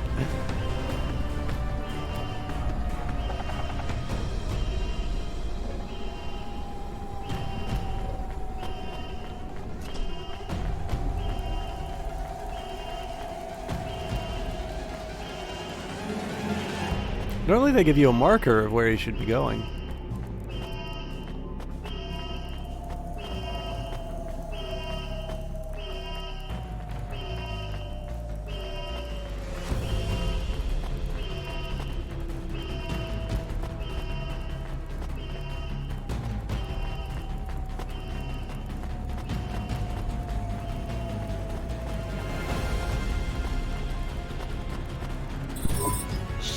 What now? Rainia, do you hear me? There's a reset switch. Can't you just open the door from there? There are 2 reset switches. I'm operating the other one. I have to stay here. Wait, what does that mean? What do you think? Get to the switch. If you're quick enough, one of us might make it out of here alive. Listen to me, Rainia. I have little time. You must pay attention. I'm running for my life here. This is more important than you or I. The broad spectrum transmitter. You remember it? Yes. I need it to transmit my consciousness from Luna to Nivalis to maintain this frame. My team of scientists need to transmit data at the speed of thought, roughly 420 kilometers per hour. That's why I needed the transmitter that Cora used. But the Chorus knows now. They know what you did with Cora. What we did.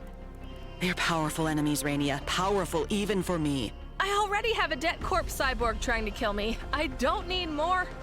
The Det Corps are nothing. You hear? Nothing. The Chorus are ancient, zealous. They seek to control... JK? We lost the signal.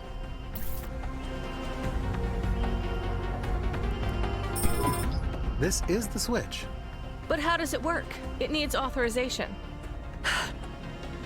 Did you find the switch? I'm not authorized. One moment. I do not think we have a moment. Arco is very close. Rainia, I need the transmitter to keep my body alive. But when we used it to help Cora, we put a target on our backs. The Chorus found me easily enough, but I have protections. You have none. I know. Rainia, we helped create new life and sent it out into the world alone. Not just another life, new life entirely. The safety of Cora's daughter is our responsibility, and when I am gone, she will be your responsibility. If the Chorus finds Cora's daughter, they will murder her and steal her knowledge. Knowledge, which will make sure their hands control the levers of power for all of humanity's future, no matter how short that may be. This has been their goal, all along. We cannot let them... JK? The nanites in her blade are breaking this body down. I have not known such pain in a long time, like an old friend whose absence I did not miss. The panel is active. Go! You made it. Good. Good. Do not stop running. Never stop running, Rainia. You're not really dead, right? I mean, your body. If my dying wish would carry more weight, then let us say this is my dying wish. Stop the Chorus. Do not let them undo the choice we made, for better or worse. Do not let this new life form be stillborn. JK, can you hear me? I will lock the door behind you, trap the assassin inside. It will buy you time. Why don't you just go home?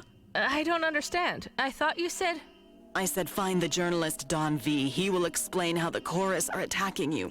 He... can. JK? She is dead now. She has died.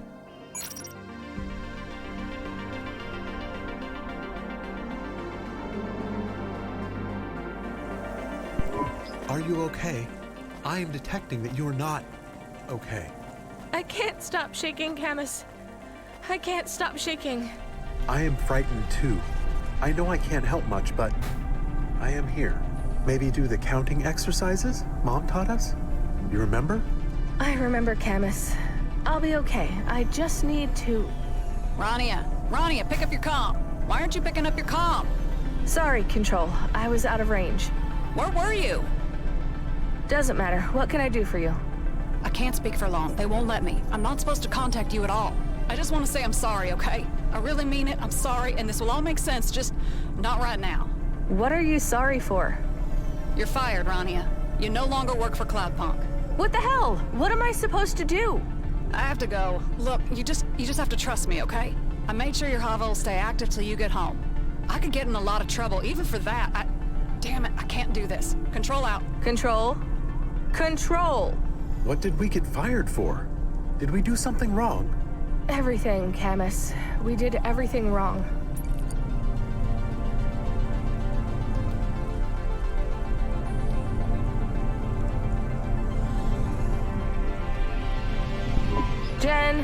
Jen, why has my forward propulsion gone to shit?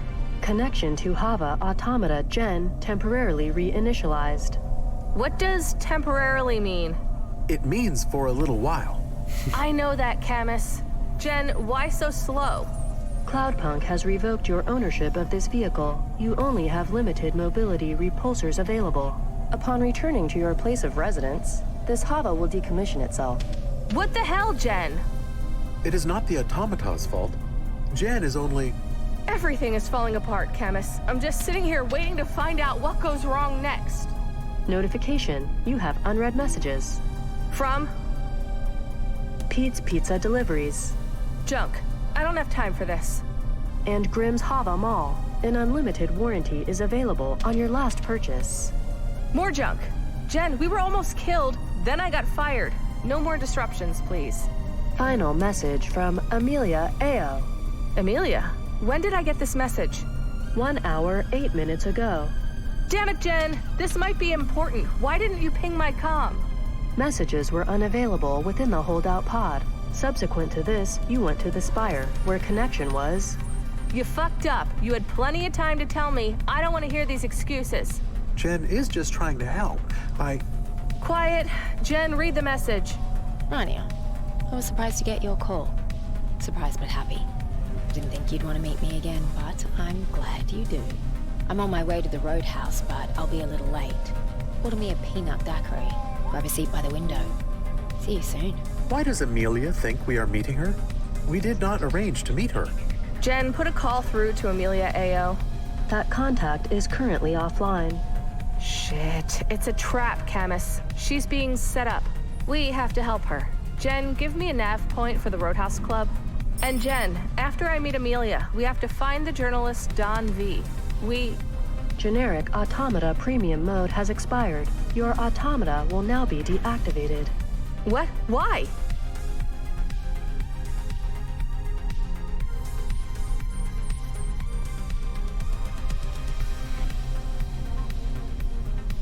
Your contract with Cloudpunk has been severed. I am no longer able to serve you. Damn it, Jen, don't you go too. Thank you for giving me a name. It meant a lot that you treated me like a Jen, I'm sorry I snapped at you. Helper, automata, how do we reactivate Jen? No one else is listening. It is just the two of us again. So I have a feeling I know where the slowed down vehicle is going. There was a mention of racing in the in sort of the like right up on the Steam page. So I have a feeling here that this is kind of the setup to introduce the vehicle modifications and the racing mechanics. And then presumably, we are going to be making friends with our Hava mechanic to get everything working again.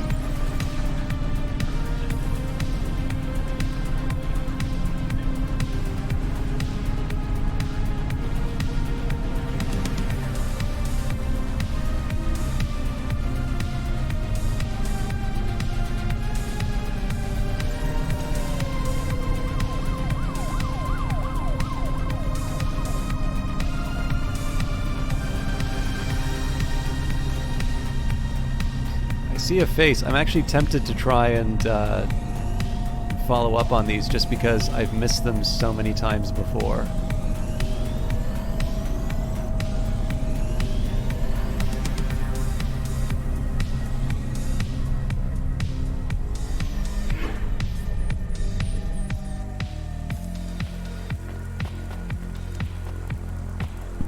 Hey, I smell something good on you, lady.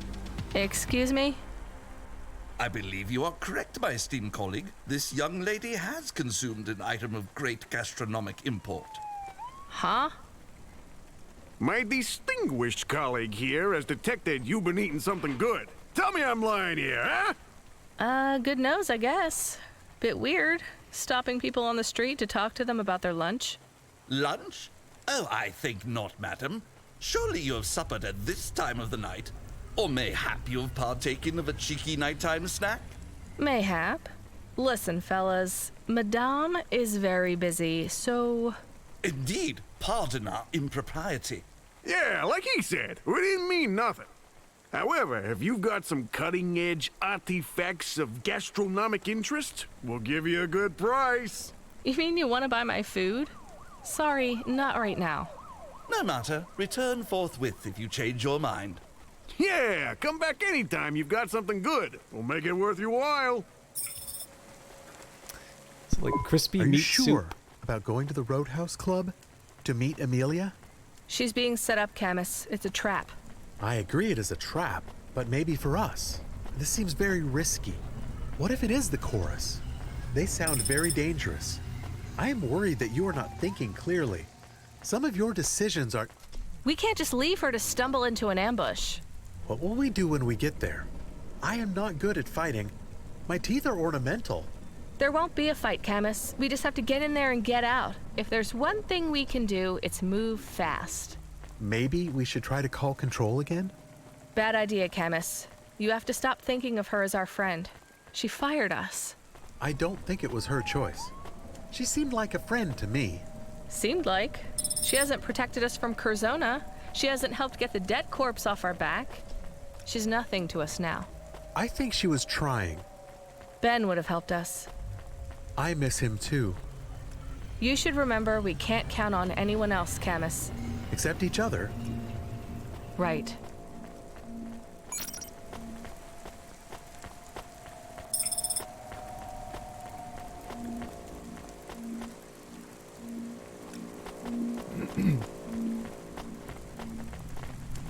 So again, just taking a chance here to, catch up with some of the characters. Hey, how you doing? I got a question for you real quick, Yes? I was just wondering, if you're driving, if you're liking it and stuff. Like, you have a nice Hova, so is it a good job? No. What do you want, kid? I was just making conversation for no special reason or nothing. So do you, I'm working. Bye. Right, sure. Hey, have a nice day, lady. That was weird.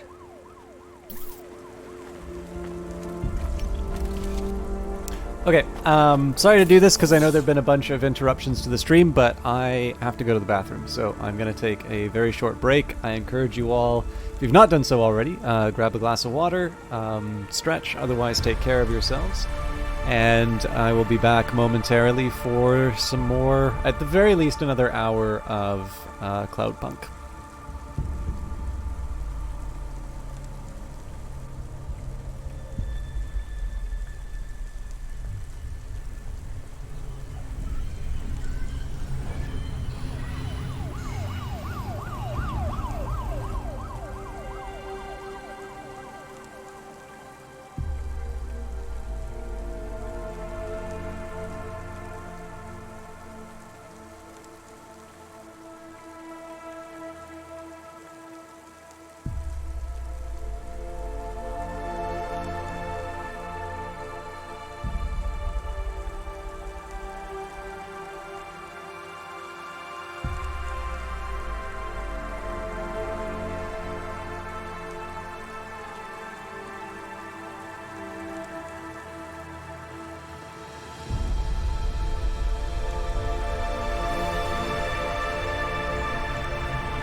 Okay, sorry about that. I know it's not been the most...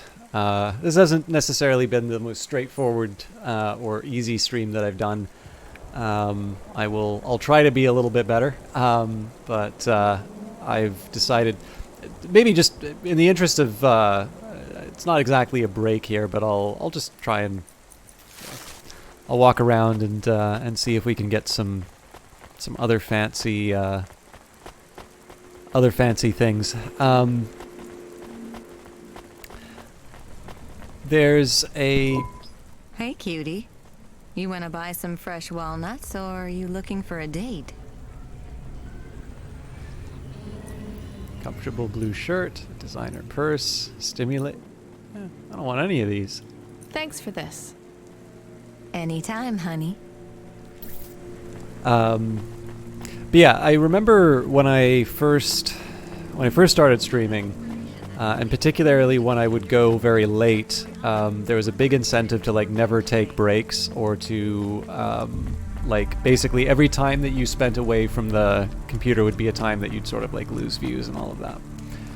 And then after doing that for a while, you definitely learn how not good it is to avoid that. Like, you know, you have the short-term benefit, but long run, like you feel it. Like you just feel exhausted after streaming each time.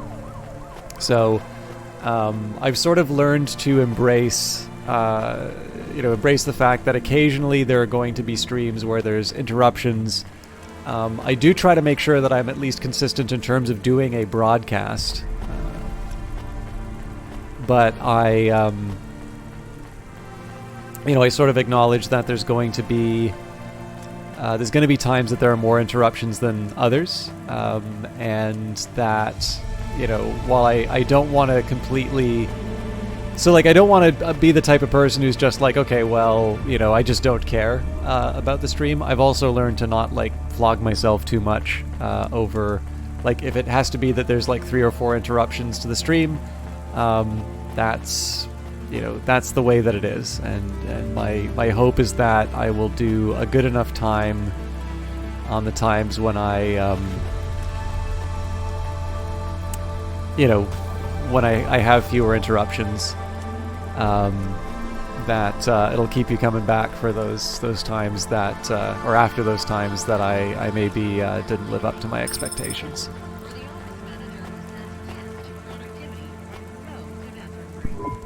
Welcome to my humble restaurant in the rain. What can I get you? Alright, I was kind of hoping there'd be a crispy meat soup here. I don't remember where it was, but the kettle's boiling, so I'll be back in one more second, and then I should be here for the rest of the night.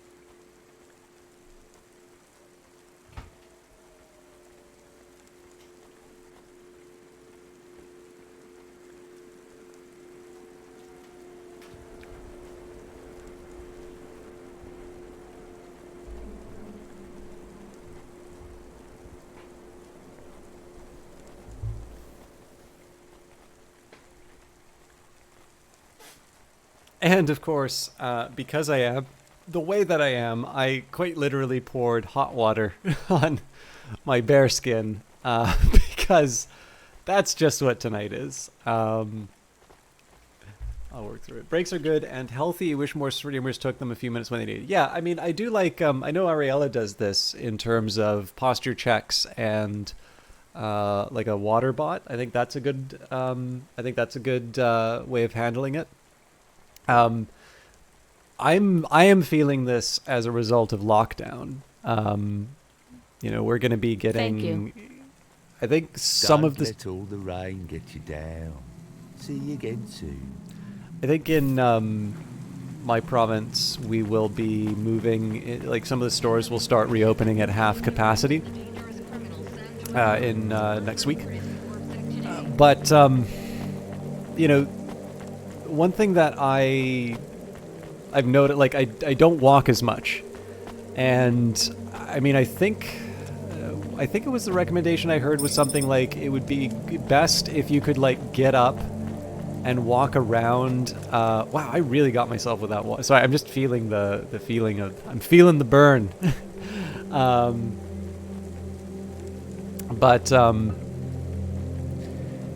Yeah, I think I'd heard something like, you know, every hour to just like get up and move. And I'm sort of conscious of, I think I talked about this Neil Stephenson article before. Like, he wrote an article called Asbestos, which basically, it sort of said that the negative health effects of sitting are basically going to be the 21st century equivalent of black lung. Because, of course, so many of us are working some variation of an office job, which, of course, means sitting in place, and there's a lot of sort of recognized problems with that kind of activity, or lack of activity, rather. And you know, again, like it's hard to say to someone who you are hiring to, you know, do pivot tables in Excel or something like that, okay, well, just make sure you do some jumping jacks every, you know, 20 minutes or whatever. Like, it gets in the way of the work that you're doing. It's weird in the office. You know, it's a bunch of these things that kind of come together to, you know, to lead to a pretty unhealthy outcome.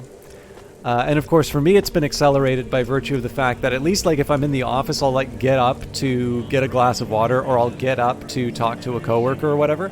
Now that I am fully work from home, and it seems like the workplace really wants to make that a permanent feature, which I'm really not sure how I feel about that. A lot of the things that I used to be able to rely on in terms of just, you know, motivating me to go somewhere or to do something, all of those are... I grokked you two corpo shills as soon as you hit our hood. I'm a ganger guy, in case you don't know. Huh? I saw you don't carry no iron and got pockets full of creds. My buddy delayed you so I could get the jump. Don't snark with me or I'll frack your skulls with blasto shots faster than a splicer would knock a reaper hog. Intruder detected in the vehicle, located in the rear seat. He has a lethal weapon in his possession. I see him, Jen. Great security subsystems, by the way. My colleague used his deck to hollow the cyber firewalls, no difficulty. We hacked the hover like it was noob tech. I have 2 ways we can improve this robbery process for both of us, Ganger Guy. What are you talking about, Corpo? First off, I have barely any money, so you're wasting your time. And I am not a corpo. Second, can Jen translate for us? I barely understand a word you're saying. It's 'cause my verbiage is too shocking and raw for you. No, I don't think that's it. Just drive, lady. I got the city to burn. Listen, lady, you might be scared of me 'cause I'm a fucking...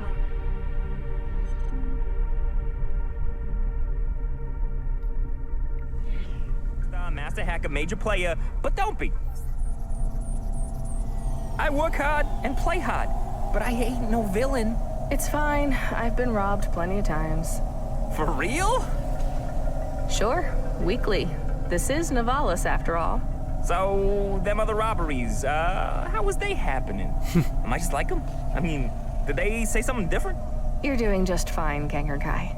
You want to know what's in my bag? It will blow your minds. I'm good. It's a dildo! Wild, right? I mean, it's a whole bag of dildos. Can you believe it? Wow. Is it too much for you to handle? Sure. That's why you need a bag, right? No, I mean, are you, freaked out? Oh, yeah. Mind blown. You want to know what it's like to live the gang of life?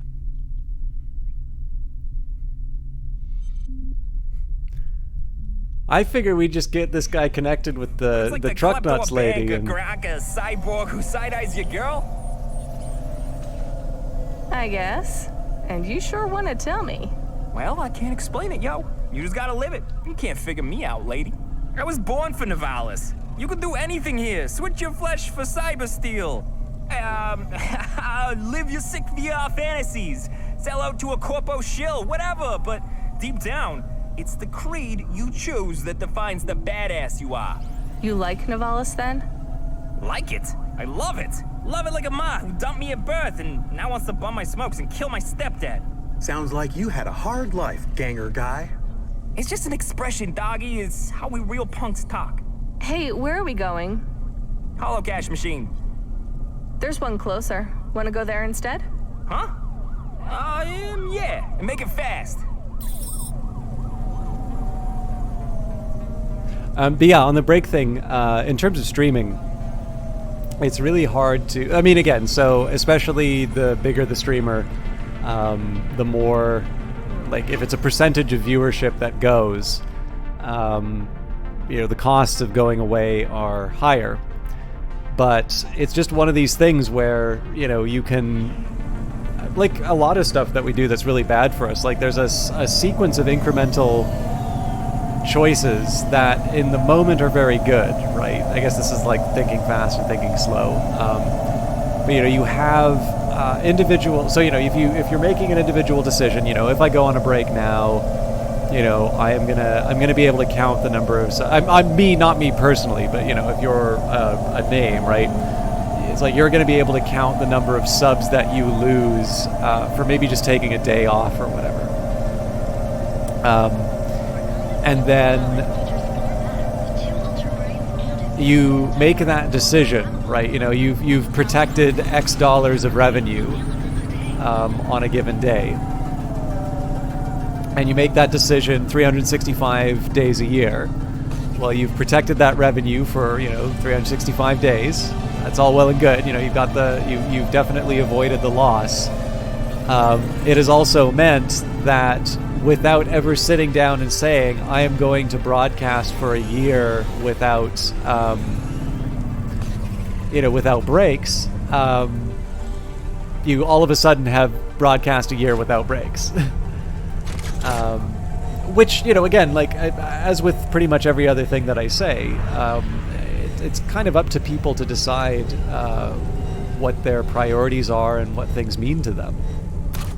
If somebody thinks that the best use of their life is to broadcast every day, is something that gives them satisfaction, I would still sort of want to make sure that at least as far as their health is concerned, they're taking care of themselves.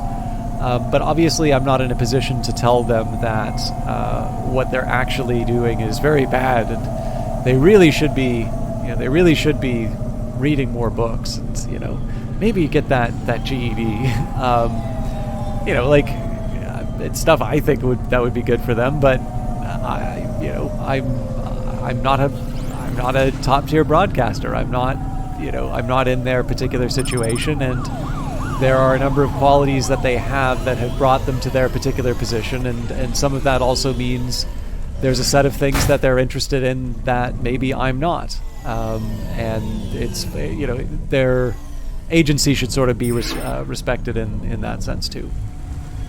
But unfortunately, because we do have this tendency to... Hey, wait a minute. Where have you taken us? This is Rippercore territory. Oh yeah, I know. They're real nasty, but you can handle that, right? Sure. How do you know them? I delivered a crate of razor blades and sawn-off shotguns last week. And cheesecake. They're real sweethearts. Good friends of mine. Wait, you're in with the Rippercore? Sure. Quick, transfer me that deed for the hollow cash. I got a split. Excuse me? Give me your hollow cash digits. I gotta grab the limbs and boost. Sure. My number is 1, 2, 3, 4, and 4 again. Don't play with me. I'm not playing with you. That's my hollow cash number. You can ask Big Nash Ripper, head of the Rippercore gang, if you don't believe me. He lives right there in that apartment. Damn, lady, I don't know if you're playing with me. Are you for real? You got me thinking this is all a dream. Then wake the fuck up, ganger guy. Don't you have a city to burn? I kind of assume that this is what everybody sounds like when they play a cyberpunk character Worst on ganger tabletop. I've never met. Who talks like that? That wasn't even a real gun. Poor kid. Who is Big Nash Ripper? Don't know, Camus. I made him up. Did we do the right thing, letting him go? Don't worry, Camus. That man is going to hurt himself. And when he does, I won't help him.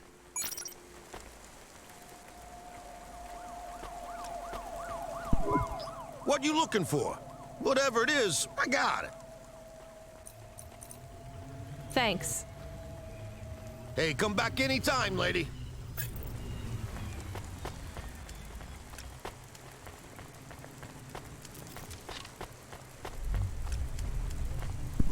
Here's what I can offer you today. Do I want a street-style jacket? Nah. Thanks. I look forward to seeing you again. Well, here's what I can offer you today. Thanks. I look forward to seeing you again. I don't know.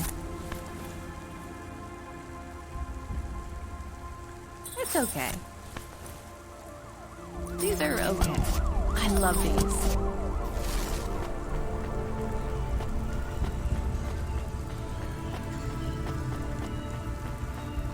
If I'm not going to wear it, I might as well sell it. Here's what I can offer you today.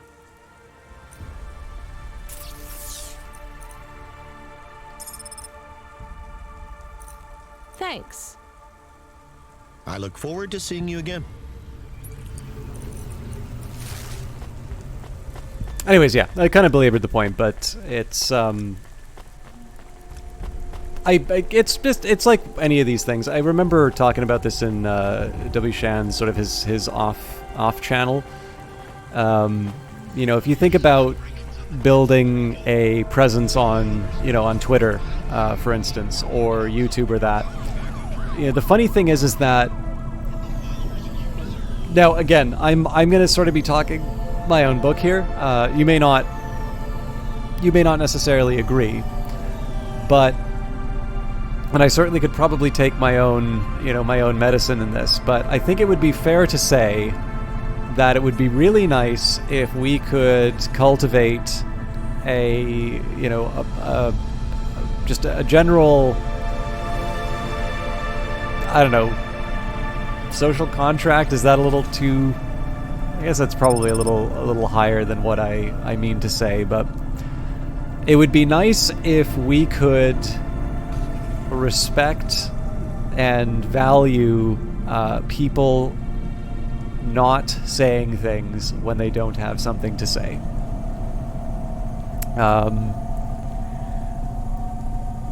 What I mean by that is, whether it's news, whether it's Twitter, whatever it is, there is a very high premium to speaking early and speaking regularly. And the thing is that while there have been some incredibly intelligent and some very, some wonderful intellects over history, I'm not entirely convinced that anyone has always had only good ideas all the time.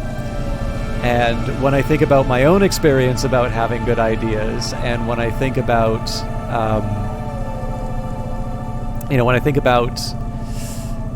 I'm trying to think of the right way to put this, but when I think about people who I admire, or when I think about stories of people working things out in a meaningful way, it very rarely has anything to do with the fact that, they're just the person who naturally comes up with the right idea the first time all the time.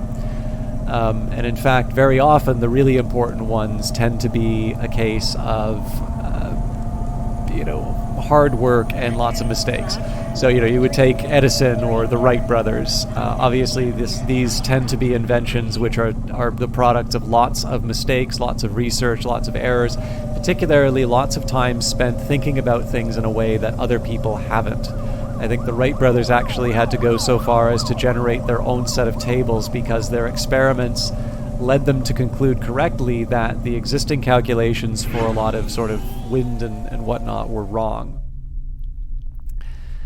So one of the things that I always find really difficult about these kinds of conversations is that I already, with a fairly high reliability, I can always predict what the response is going to be, which is, but if they don't say things all the time, then people will stop paying attention to them. And it's like, yeah, I get it. That's why I said that it's a perverse set of incentives. What I'm saying, though, is, wouldn't it be nice if we cultivated, an environment in which we respect people who, produce quality and remain silent and don't clog the channels when they don't. Especially, too, because I don't really think it's all that healthy for the individuals speaking to be thinking like that. Like, I don't need to go very far. I'm not going to say the names, but there is no shortage of people who are used to being told how smart they are or what a good creator they are and how everything they do is awesome. And, they act like somebody who's never heard criticism. When they do run into criticism, it is not pretty.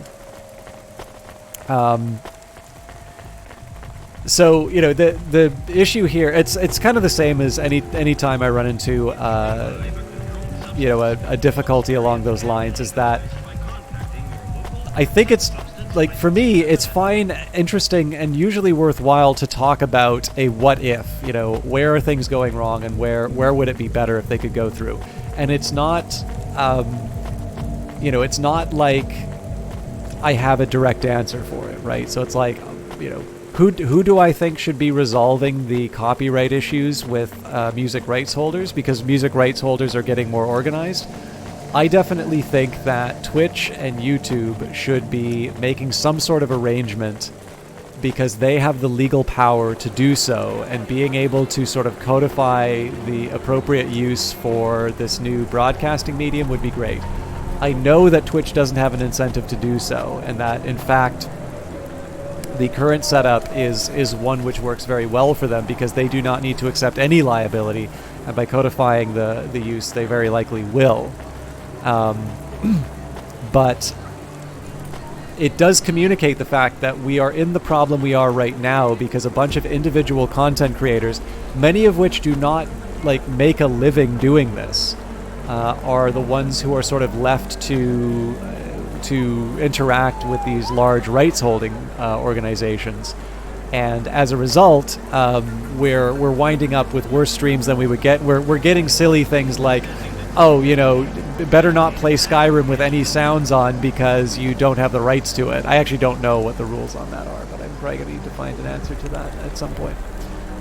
And again, every time I make the Twitch thing, it's always the same answer. It's like, well, Twitch doesn't have an incentive to do that. I'm like, I know. Like, I can even say it in the saying, and somebody says that. It's like, it is still worth stating the problem. It's a little bit like, if you talk about communism, inevitably you'll hear it's like, oh yeah, but people don't think that way. It's like, yes, that is why I am not advocating for, I don't want to see, the USSR come back. What a great idea that was.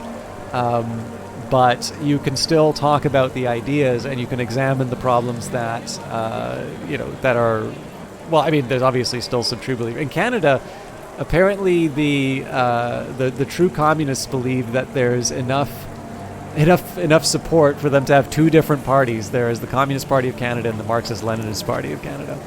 But again, I mean, the most common thing you'll hear from people, right, is like, well, people just don't think that way. Absolutely true, right? I think history's kind of borne out that this is something that very often needs to be imposed to be maintained. But that doesn't mean that you can't have an interesting discussion about the ideas without just getting stuck on that one point. And so, in the case of stream, what is the incentive? Well, the incentive is that if you don't say something, someone else will. And because you want to maintain your edge, you feel like a content treadmill. Basically, you can almost imagine it like Twitter is this furnace, right? You just keep shoveling takes into it until the audience dries up.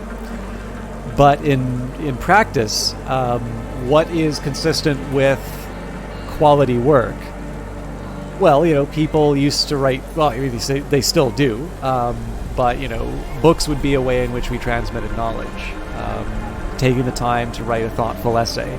And this isn't to fall into the trap. I know we talked last time about the length of articles. You can do very good work in short form, but there's definitely something a little funny about thinking that you have to say something every time, because I think the effort that you put into chasing every last take is something that will get into the way of maybe more longer-term reflection, and something that would be really, really worth sitting through and working out. And I think to a certain extent there's probably just different audiences, but I do feel that one type of thinking is being undervalued, and it would be nice if we could sort of figure out a way of maybe the stick is the answer. Like, maybe if we just penalized people who are, like, this is one thing I could really do with for news pundits. The people who are constantly coming on, making claims, and then the facts not bearing them out. So, like, in Canada, we're talking about the potential of an election coming up. Now, this is something, the idea of an election coming up is, especially in minority governments, that's something that comes up more than once between elections, let's say. There are definitely sort of false, there's false alarms. And it would be nice if, instead of just a pundit being able to say, well, that was Thursday's show, and Friday we're going to talk about how there's definitely not going to be an election. It would sort of be nice to have somebody held and said, as like, well, you told us that there was going to be an election for sure, and you had sources. Like, what happened to your sources? Like, what, why was that wrong? And like, you don't want to crucify someone for being wrong. But it would be nice if there was a certain degree of accountability, because otherwise, then the role just becomes filling air, kind of like I'm doing now, I suppose. And I'm not really sure that necessarily makes us any better. I think there's definitely a benefit to a diversity of viewpoints, but if it's something that is sort of forced through a series of perverse incentives, I'm not necessarily sure we learn anything, and we potentially block ourselves from more worthwhile Here's what I can offer you today. things to listen to. Thanks. Still looking for crispy meat soup. I look forward to seeing you again.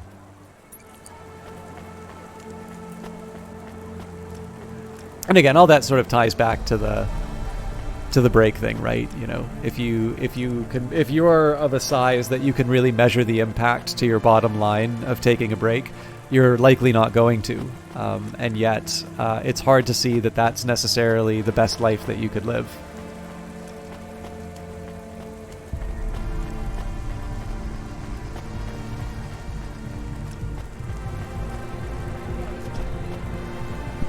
Hey, Amelia, we have to get out of here. This is all a trap. Yes, I know. But then we have to... Run? It's too late, Rania. What do you mean?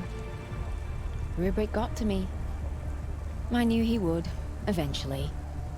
He has to you too, though you don't seem to realize. What did he do to you?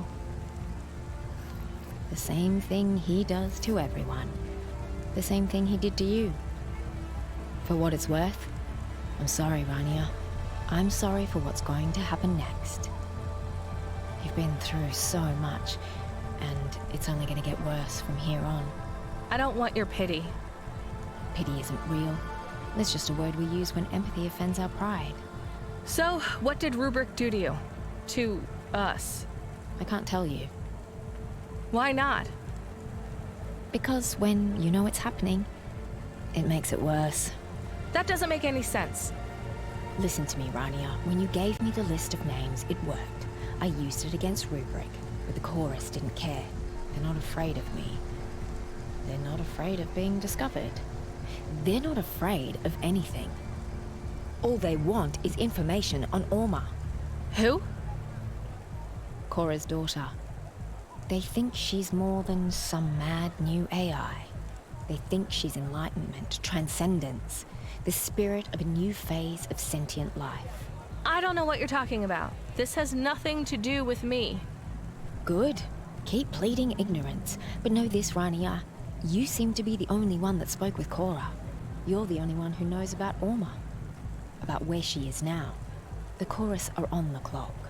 Soon, she'll evolve beyond human comprehension, and the knowledge she gains will be of no use to them. They're in a hurry, Rania, and they're catching up to you. How did they get to you? Don V was going to expose them. They set a trap for Don, but Don didn't take the bait. I did. Why? Because I thought I was smarter than Rubric. Maybe I was eager to face off against him, to see if I could beat this virus. Problem was, it's not a virus that infects computers. It infects minds. I read about this in the exegesis. It was all true. Maybe. Or maybe the Chorus are just the same kind of crazy as the guy who wrote it. How do you know all this, Amelia? Rubric told me. And he told me to tell you. Why? To keep you here. You set me up? Clearly. I'm done with this. Before you go, one more thing, Rania. His hollow heart cracked like ice. What the hell? That's what they said to Huxley. That is what Lomo said that made him explode. I'm not an android, Amelia. That won't work on me. I'm sorry, Rania. It will. Come on, Camus. Let's get out of here. Hey, Rania. Why don't you just go home? This is really getting interesting. I definitely think I made the mistake of going home the first time.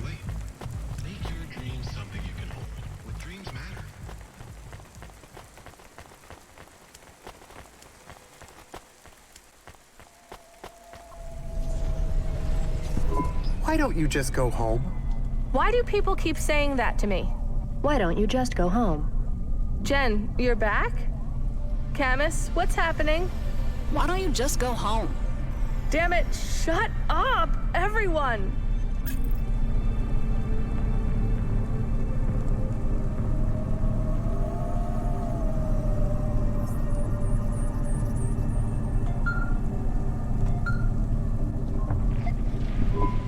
Hey, Rania. Are you there? I have to talk to you. Jen, I don't want to take any calls.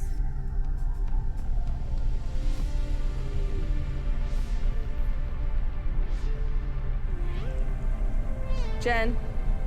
Camus? Why won't you talk to me?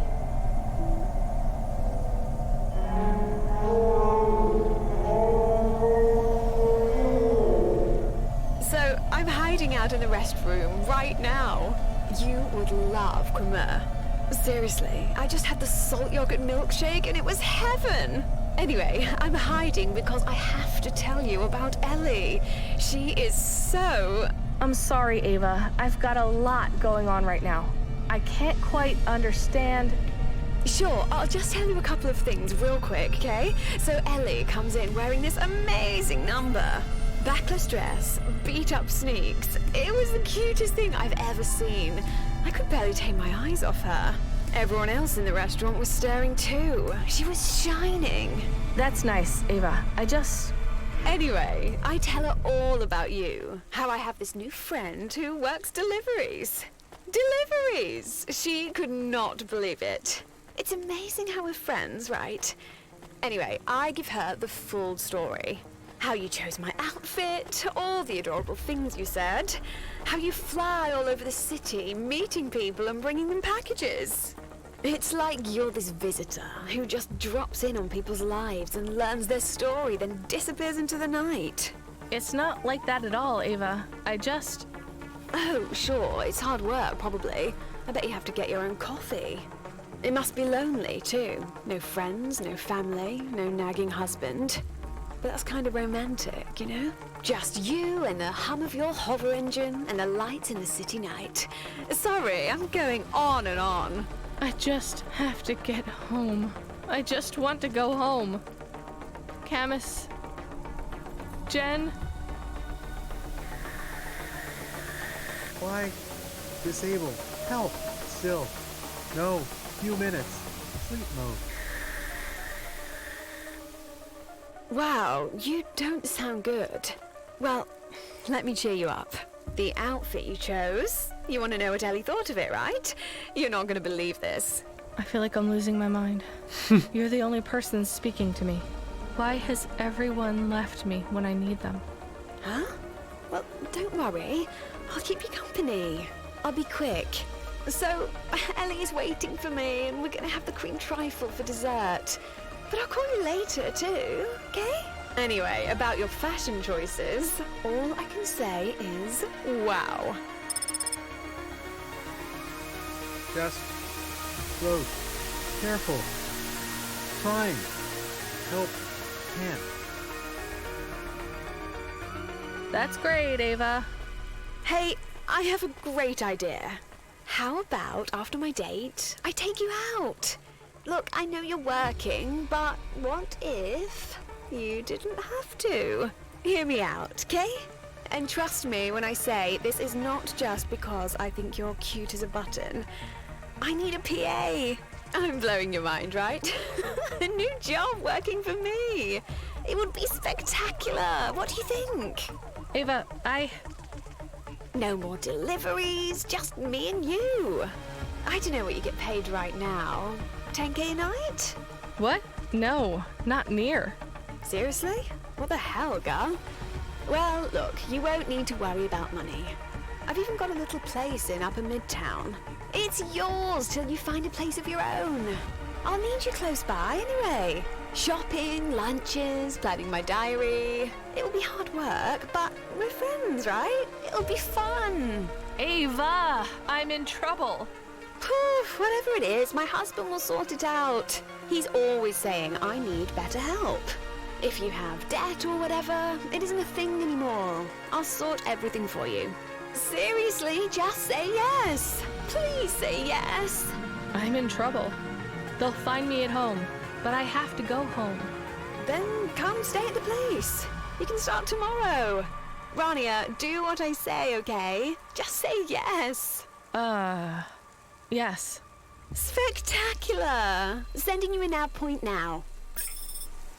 Cool.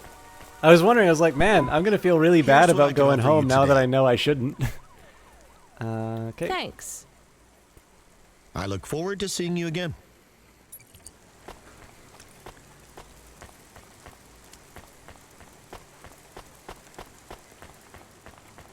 I know I've talked about Snow Crash a couple of times, and I do sort of wonder about this virus idea. I don't want to go into too much depth on it because I know there are a few of you that would like to read that, and I think it'd be better if you see the connection for yourself.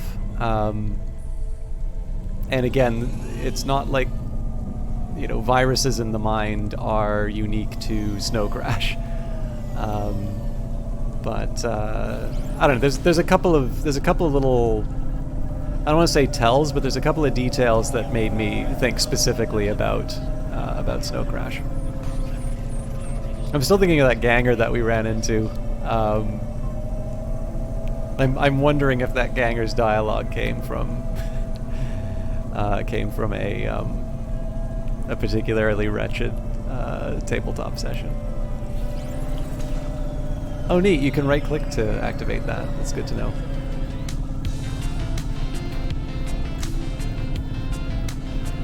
One thing that I think is really neat about this, too, is... you obviously have the... I think this is chromatic aberration is the effect that they're using here. I am curious if the encounter with Habis is part of this, this poisoning, part of this plan. Oop.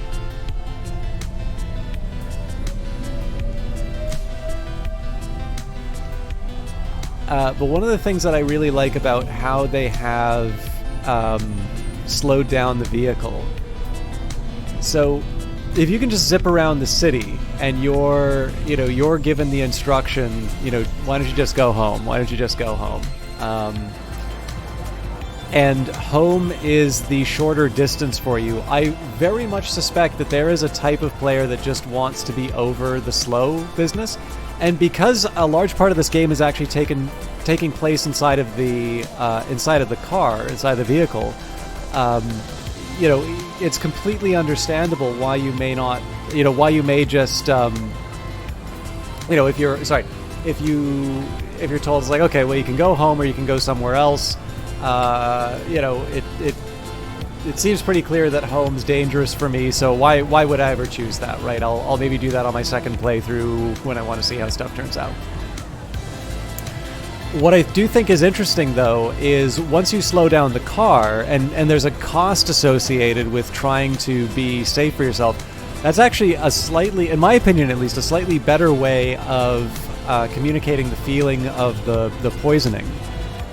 You know, you can feel very tired or disoriented or that. In terms of my walking, you know, it's just that the images look a little weird, and obviously I slammed into a wall. Like, it's definitely affecting me as a player. But I actually think the slowdown of the vehicle is one of the best ways to actually make sure that... And this actually ties into what we were talking about here, right? The player may not necessarily make the best choice for Rania, just simply because they want to move on with the story, and home is the fastest way that they can do that. So I thought that was a neat way. I don't know if that was the intention, but I think that's a neat way of handling it if it was.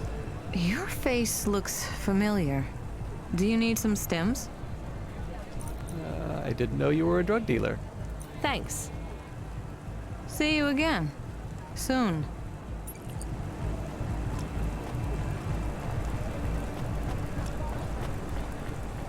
So I think I was looking to pick something up here.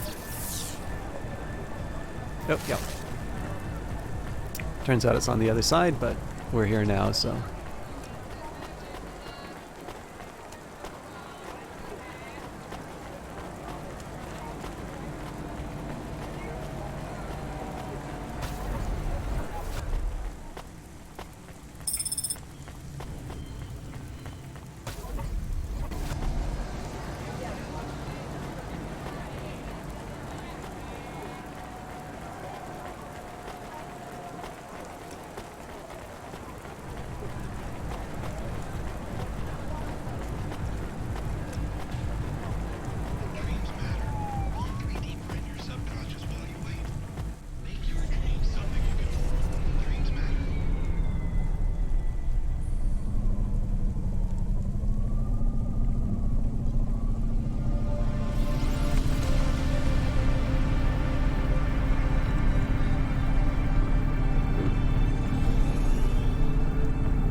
I definitely want to take the time to get the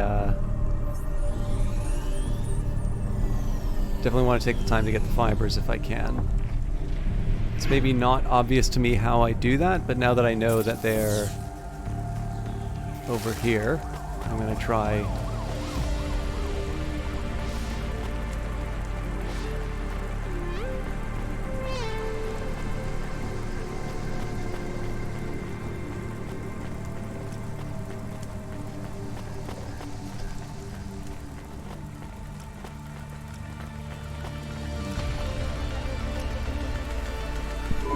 Welcome to my humble restaurant in the rain. What can I get you? There it is. The steamed crab leg smells like garlic and spring onion. Thank you. Don't let all the rain get you down. See you again soon. So I'm taking 2, because I want one for myself. Not bad.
Nestor Cray is wishing you a good day, stranger.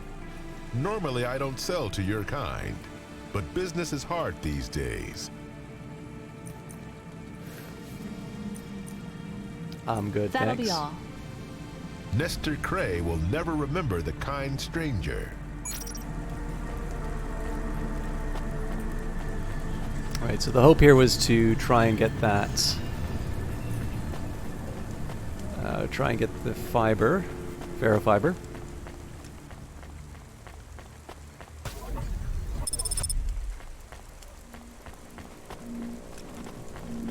Let's just take a quick peek at the map. Yep, we wound up in the right spot. This is, I think, one thing that I should, mention again. First of all, obviously this game looks great. I'm particularly happy that I'm playing this around the time that I've also been playing Industries of Titan, just because I think there's a similarity in terms of the art style and some of the ideas that the games are tackling. But I think a little bit more than that, like, obviously the I think one of the things that's nice is to be able to see the two complements. Am I able to... Huh. Neat.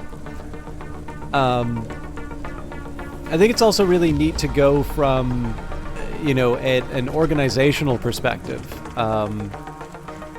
One where, as a, in Industries of Titan, you're a, you're the sort of person who would make a city like this. To, the view of an inhabitant is first of all sort of neat. But one of the things I actually really like about Cloudpunk is that it's not just that it's enjoyable to sort of go through the environments and talk, right? Like, in some cases, if I'm going on an extended idea, I'll sort of I'll talk. I'll kind of go in circles around the neighborhood because I don't want to trigger dialogue. But even the process of just being able to sort of hang out and enjoy the game with everybody while going through the city has its charm. But the other thing I really like is that as I keep playing the game, and I think I talked about this before, I like how I basically became a better Cloudpunk driver playing the game. I started to get a little bit more familiar with certain neighborhoods. I was generally getting some intuitions about how I might want to navigate the map. And that's true here now, right? We saw a marker that there might be some ferrofibers somewhere. And, based on that information, all right, I really didn't want to jump up, but I'll take it. I just want to float. I don't know where I'm going to land. Let's just let it resolve itself. But yeah, being able to, I guess I think one of the things that I like about Cloudpunk, and I don't know if this comes up a lot in reviews or something, but being able to, get the feeling that, it's not just that you're not just driving around in the city, that you are getting to know Nivalis a little bit better, and you're that kind of goes across a number of different dimensions. You're able to talk to people, understand their situation, get a read on who they are and what motivates them.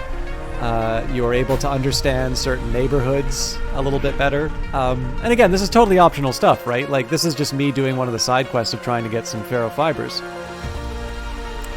But I basically like that as I've spent some time inside of Cloudpunk again, or come back to spending time in Nivalis and the City of Ghosts specifically, I like the fact that I'm starting to say, it's like, okay, I don't have a direct path to this object here, but I have a feeling if I do like X, Y, and Z, it'll go, and it'll work out. And in the end, there's very few times that I've sort of wound up walking into a corner and getting lost from it. So, I don't know, I like the fact that you are actually not just spending time in a cyberpunk city, but you're getting to know the city. Thanks, lady. Hey, Slice, check this out. This is good shit, my man. We can use this for sure. Quite right, my old friend. Smells delicious and seasoned to perfection. Perfection. Is your name Slice? I think that is a very strange name. Chemist, don't be rude. These nice androids just gave us a frankly ludicrous amount of money for our leftovers. I'm Rania, and this is Camus, by the way. Camus the dog. Pleased to meet you both. Allow me to make proper introductions. We are Whole Pie and Small Slice. Wait, let me guess. Is the small one called Whole Pie and the big one called Small Slice? I'm afraid your guess is incorrect. Why ever would you say that? I thought it might be ironic. I am learning about irony. Hey, Slice, what's he talking about? I don't get. Please don't concern yourself, my esteemed colleague. Our new friend Camus was merely overthinking. I am not known for overthinking. So, what's your deal then? Just a couple of street food fans? We're Nivalis' most famous food reviewers. You saying you ain't heard of us? Sorry. Worry not, my dear friend. Not everyone has time for the vids. Nivalis is all rush. That's why I so valued my colleague's food blog. Street eats and meats when you're out on your feet. Catchy. Kinda. So, you're food bloggers? Though we share a love for good food, we come from different realms of gastronomy. I am a food reviewer for the premier publications in the Spire. And I'm the hottest street food celebrity on the Holovids. We were fans of one another for some time before we met in person. Together, we are hoping to commission a show that highlights the best and worst of Nivalis food. From the depths of Midtown to the dizzying heights of Upper Midtown. Wow, that is very exciting. I am a big fan of the way that one of you is very refined and the other speaks gibberish. That's our UPS, doggy.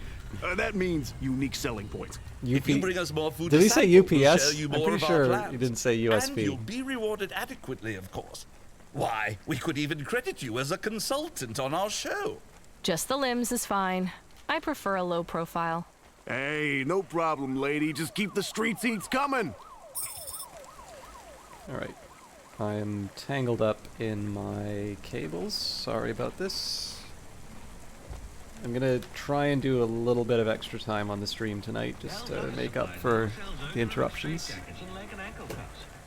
for the office manager who says yes to productivity. No to bathroom breaks. I don't know if you guys can hear the advertising in the background, but it hasn't lost its charm.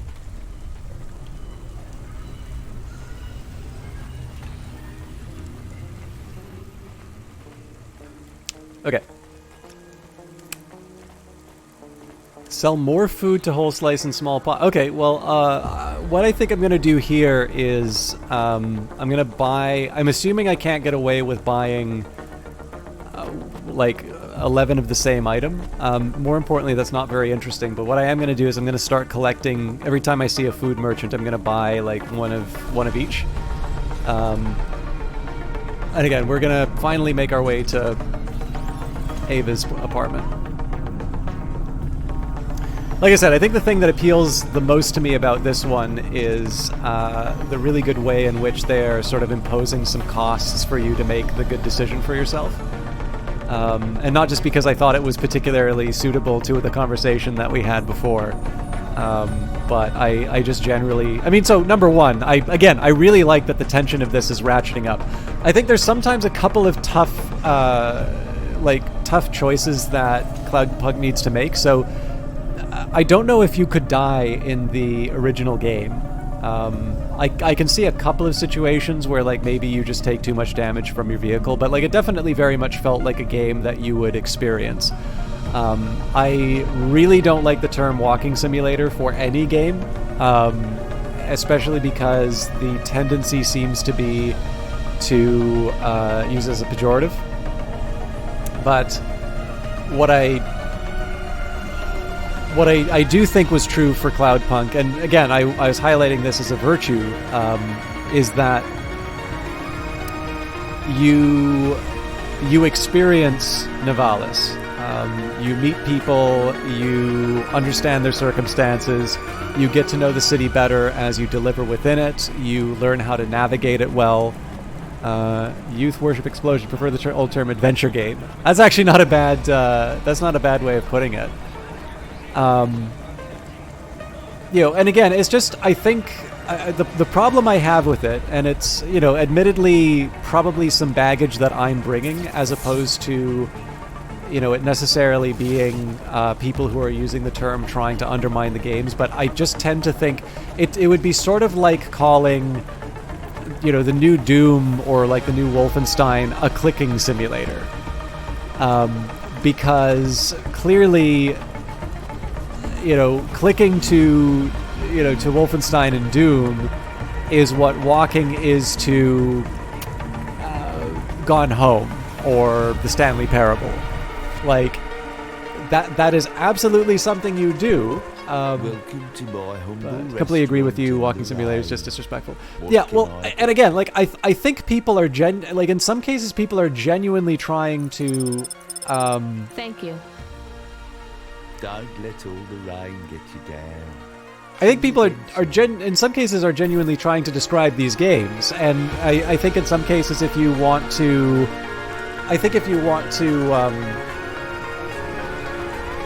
you know, if you want to give people an idea of what they're saying, like, you know, I'd say, okay, did you like Gone Home? And like, you know, I kind of wish that I could do more.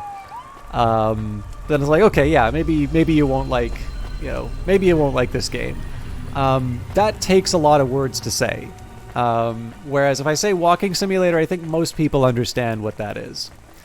But I also tend to think that as opposed to saying that something like, so if I say a real-time strategy game, you have a very clear idea of the experience that you're probably going to be getting into, and it doesn't quite carry the same weight of a value judgment. You know, whereas it really does feel like in the case of Walking Simulator, there's a little more baggage that comes with it. And again, this just may be my own individual experience. So could I say that's true of Cloudpunk? I would definitely say, you know, think of all the verbs that I used to describe what I was doing when I was talking about the virtues of Cloudpunk, right? You walk through the city, you see the sights, you deliver things, you understand the place that you are in. Sure sounds like the sorts of things that you would associate with a walking simulator. And yet I think that the type of person who will enjoy Gone Home and the type of person who will enjoy Cloudpunk, I think there's definitely overlap between the two, but I don't necessarily think that liking one is necessarily going to mean that the person necessarily likes or will dislike the other. I think there's probably room for a lot of people who didn't care for Gone Home who will like Cloudpunk and so on. No, I did too. I mean, I think one of the things that I don't really cry at video games, but I definitely found the story very affecting. I thought it was very well done, and I sort of felt I had a couple of friends where I sort of felt that I understood their circumstances a little better having played the game, and I think there's a lot of value in that. And in fact, one thing that was really disappointing to me was, I won't say who the streamer is, but there was a streamer who I had recommended the game to long before, and what I maybe didn't quite appreciate at the time was that we were kind of in the midst of having a falling out, and kind of near the end of that they did Gone Home, and they just crapped all over the game, despite the fact it was very consistent in terms of some of the things that I thought that they had largely been sort of in support of, and sort of things that they'd positioned the stream as. And I just kind of felt, it's like, you know, you may not like me very much, but is it really necessary to like, you know, is it really necessary to take a game like that and, you know, and make that friendly fire? You, lady. What do you need? Oh, you mean like people thought it would be like a ghost game? I've heard that. Like I didn't really have any expectations going in, so I didn't. I'll come back. You hear? I didn't really have any expectations going in, other than I'd heard that it was a very good game. So I was, you know, yeah, and that's fair too. But yeah, I don't know. Like, I guess the biggest thing for me is that all of the verbs that I used to describe Cloudpunk would probably fairly put it inside of that territory, and yet I feel that if I were to use Walking Simulator, my hang-ups of the term, you know, aside, I really don't necessarily feel like people would have an appreciation for what it's like to play the game. And I think if anything, it would more successfully turn people off of playing it than it would inform sort of the audience that would likely get the most out of it about the kind of experience they could get into. The other thing too is that it's just a little silly. Like, I know that everything's a simulator now. Like, a flight simulator is genuinely you're pretending that you're in a plane. I think there's some descriptive value to that, right? If you play Microsoft Flight Simulator, you're genuinely like it's like you're flying a plane, only it's virtual. If you are playing, Wing Commander or Rebel Galaxy Outlaw or Star Citizen or Elite Dangerous, like, these are flight simulators. They're just space flight simulators. And then, you could even say games like Surviving Mars and, Industries of Titan, SimCity. These are also simulators. They're a different kind of simulator because, of course, you're no longer, like, I would argue to you that, like, the closeness between city planning and SimCity, is probably more distant than, say, Microsoft Flight Simulator and flying. Now, that doesn't mean that you're going to, like, learn to fly a plane in Microsoft Flight Simulator. You're right. This is a game you would enjoy. Yeah, MC. So I talked about this at the beginning. I was a little worried that you might take my comment as dismissive. But no, I played and very much enjoyed the original Cloudpunk. Ion Lands very kindly gave me a key long after the thing had been released, which is not very common for a smaller streamer. I really appreciated them doing that. And I got a call from, or not a call, I got an email from one of their reps for the City of Ghosts announcement, and I was thrilled to do it. I did kind of have to caution them that I had a lot on my plate, and so I would be getting to it late. I think this thing has been out for about a month now. But I am really enjoying. I don't know if you've played City of Ghosts, but they really ratchet up the stakes for this this DLC. It's, as far as they're advertising it, it is basically the length or the size of the base game. So what I wanted to communicate from that was that you were right in your diagnosis, and in fact so right that it's a game that I had in fact played on stream. So I'm glad that you're here to be able to catch City of Ghosts, and thank you for the recommendation. Actually, this is maybe worth saying, guys. I don't always follow through on every recommendation because sometimes it's a question of what I have available. It is sometimes a question of what I think is a good fit, because obviously what I think is a good fit will sometimes be different from what viewers think is a good fit, and I want to be able to match both sets of interests. But I will always listen to the recommendations because what happens with the recommendations most of the time is that when I am given a key, when I'm given an opportunity to cover something, and it has an alignment with something that somebody has recommended to me before, I am infinitely more likely to say yes to that key. And that can mean the difference between like me streaming something like Cloudpunk or not. Oh, that's wonderful, MC. Thank you. Yeah. And again, like I'm probably just in my own head when it comes to sort of dismissive stuff. But I do know that when things are written on the internet, I've had to deal. I think because of Industries of Titan, there's been a bunch of people who are either mad at Epic or mad at the fact that I like the game, and either they don't or they feel that a 70% review level is like an indication that it's a bad game.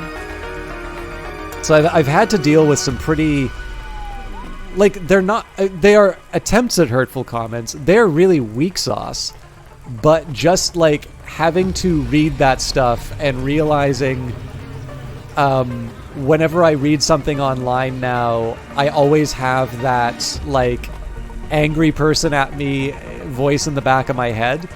I just kind of realize how almost everything you say online can now have two potential meanings, and I resist the urge to like give a follow-up statement saying is like, oh, I don't mean it in a bad way, because then it really sounds like you do mean it in a bad way. It's kind of like when you say with all due respect. It's like whatever you're about to say is probably not very respectful. But you've only played the base game so far. How's the DLC different? New characters. So we're getting this side story about a gambler on every once in a while. Like I said, the stakes are much higher. I don't know if you could die in the base game. There are definitely ways to die here. The debt corps are coming after us. A cult is coming after us, trying to basically steal the daughter of Korra's brain. We are being aggressively pursued by another delivery company, and Cloudpunk has just fired us. And from what I understand, there are some racing mechanics that have been implemented into the game. So it's definitely a much more ambitious story. It's actually one of the reasons why I'm just sort of wandering around the streets right now, because I don't want to trigger the next event. It also definitely feels like they're giving a lot more branches to go down. So I think that there are some potential cases here where, like, I would get a different outcome if I went home instead of Ava Jate's apartment. So I have a feeling. I don't know if there's like multiple endings. I think they indicated there's multiple endings. I don't know how much the dial gets twisted by decisions that you make.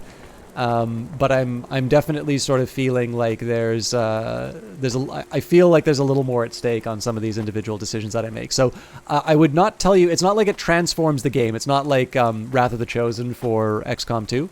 But I definitely think that they're really taking what I thought was strong about Cloudpunk, and they're definitely sort of amping it up a bit in terms of the story that they're telling. And sorry, Youth Worshipper Explosion. Youth Worship Explosion. I will follow up on the thing that you said. What? I'm back home? How Oh man, that's wild! Are you on the comm? I must have got turned around, or... Ava, no one else will talk to me. Please pick up. I think my automata was deactivated, and something is wrong with Camus. Maybe the chorus got to him, or the debt corpse. I just need to sit down for a minute. Where's Pashta? Nice. Oh, right. Evelyn took her. I hope she's okay. I just feel so tired all of a sudden. It's like back home, Camus, remember? When we started traveling through the desert to Novalis. I was talking to you the whole time, but then I remembered you were already gone. I'd already sold your body to save myself. I was alone. I can't believe I did that to my friend. To you.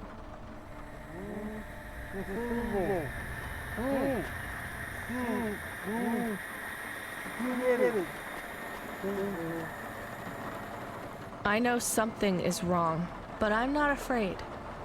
Camus, I'm not afraid at all. Am I in the room? Or am I speaking through the comm in your apartment? I could even be a voice in your head. You remember me, little rabbit? Yes. You know who I represent? The chorus. Then you know what we want from you? Korra's daughter. Ah, you have the shape of the problem in your mind, but once again, you don't see the details. We want to capture transient enlightenment. Okay. You'll notice you feel numb right now, like you are a passenger in your own consciousness, correct? Yes. That is the nature of Pallid 4.0. You've seen it before. You used it for your own ends, remember? No. It got you through a null gate undetected. Back then, you thought of it as a form of hypnosis. You did not know the virus' true name, its nature. Pallid 4.0 is an evolutionary leap over its predecessors. It is a masterpiece, needing neither genes, nor cells, nor computer data to spread. Pallid 3.0 had a limited market value because it only affected neural augments. But I knew there had to be a way to infect the human mind. An idea virus. One not constrained by flesh or silicon or matter, but made of pure information. Palette 4.0 is the perfect thought replicator, transmitted through Light. Clever rabbit. And now you are snared, unable to lie to me, unable to understand your friends or family, unable to even leave your home. Why don't you just go home? Ah, you recognize it now. A superliminal message levered into your conscious mind. For some time now, we have been influencing your decisions. Emilia pushed you over the edge, but you have been at the brink for some time. The virus has been nudging you to return home, pushing you away from anyone who could help you.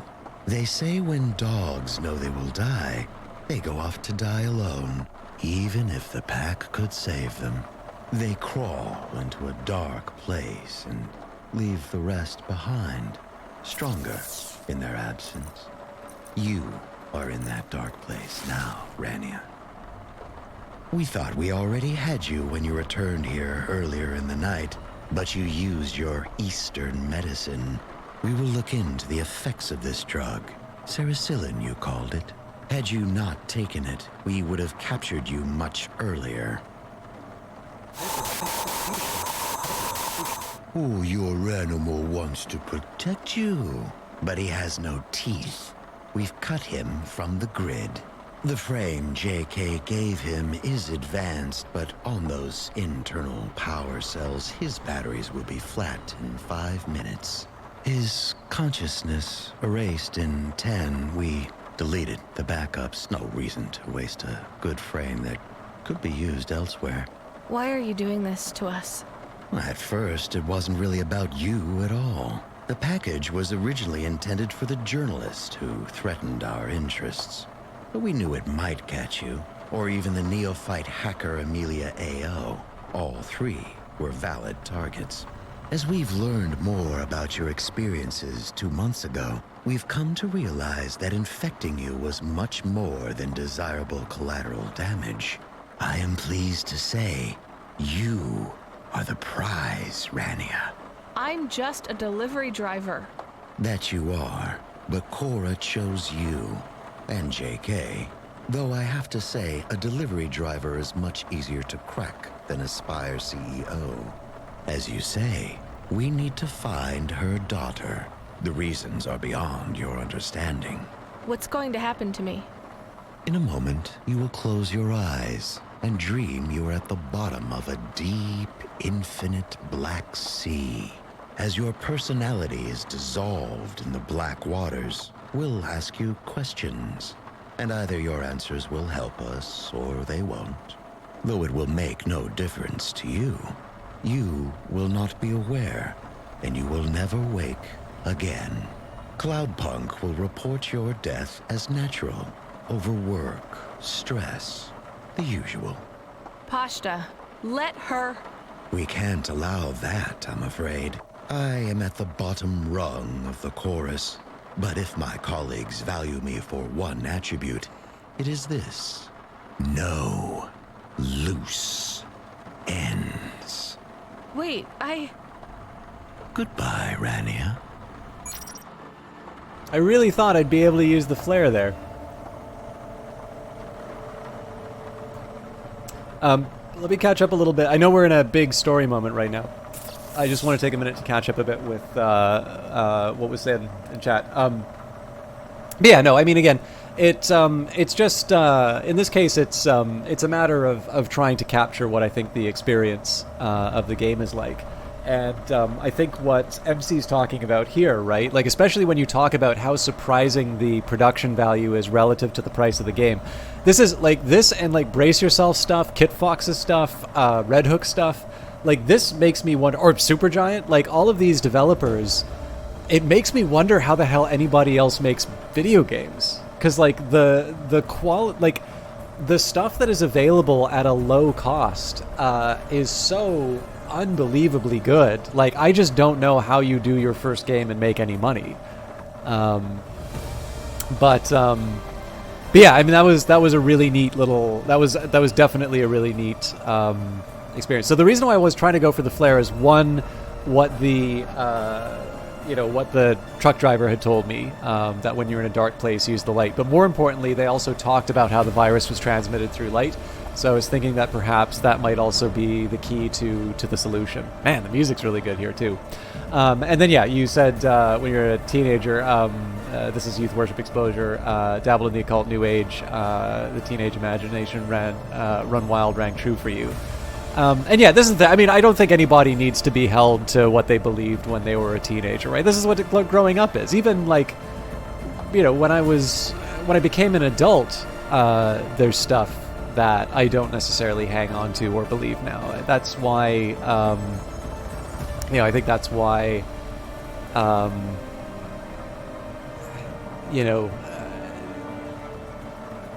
I think that's what like developing as a person is. I'd probably not be very interesting if I had the same views. And like, here's the thing too, right? Like you read some criticism that Gone Home was the occult, but it's teenagers goofing off what they do. Yeah. Yeah, that's funny. I never really got that from it, but it might just be my own experience. Like I'm very much outside of a lot of the experiences of what Gone Home is about. And so it was, for me, someone seeing it from the outside. And like I said, I felt like I understood some things that some friends had told me a little bit better. I felt like I had a much greater empathy than what I had before, for their past and the experiences that they described. But on the other hand, a video game isn't life, right? Like a video game, as with any stories, including Cloudpunk, it's going to, it's going to give you a window into the world, and it's up to you to sort of be able to navigate that and get to a place where the ideas and the themes can take root. And again, like Cloudpunk. So I mean, they're definitely all cool ideas. I mean, we're kind of already anticipating the mind virus and such. I'm assuming they just default me into my room. To think of something. We are in great danger. I think I need to talk to Control. I don't know who else to ask for help. I already feel sleepy. I can't talk to Control because my friend Jen is gone now. I'm just an automaton.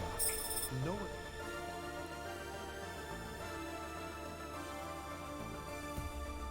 So what brought your attention to this first, MC, if you don't mind me asking? No one to talk to.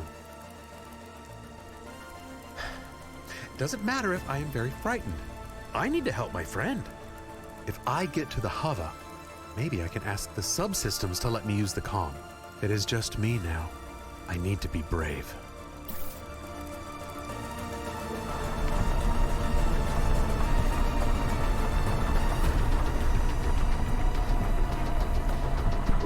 I do not have long. I feel very slow. Hello? Hova Automata? Jen, can you come online and help me? One last time. Could some of the other subsystems help?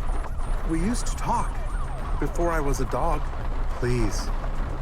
I need to get through to Miss Control.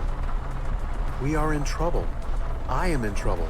I am going to die. I am not ready. I am not ready to go. Please. I am afraid. Please. Camus, is that you? What happened to Rania? Look, I need you out of that hover. You're gonna ruin everything. Cloudpunk controller, why is that dog in the car? This isn't what we agreed. What is happening? I can't tell you, Camus. You just need to go back to the apartment with Rania. I have everything figured out, but you are not where you're supposed to be. What are you trying to pull here? We had a deal. And we still do. Just let the dog go and we can sort this out. It's just a mix-up, Koga. Well, this hover belongs to me now. I don't need either of you. Deal or not, this conversation is over. Wait. I am running low on power. Please, if I can charge from the hover's main power cell, I can explain everything. Camus, is Ronnie in trouble?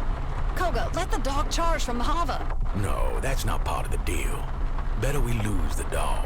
Wait, I'm disconnecting the call and the hover. We're done here.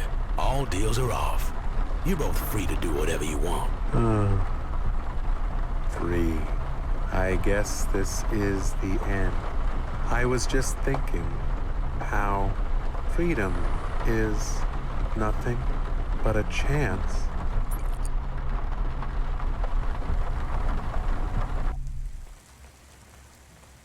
All right. So I'm sorry to leave it at that note, but actually, so we're at the 3.5 hour mark. And we started with Hayes last at the start of this stream. This actually seems to be a really good spot to end it on here. So here's my commitment to you. And we went like super long last time, so I feel like this is sort of redressing the balance. So my commitment to you is I cannot predict the future, but I am aware of the fact that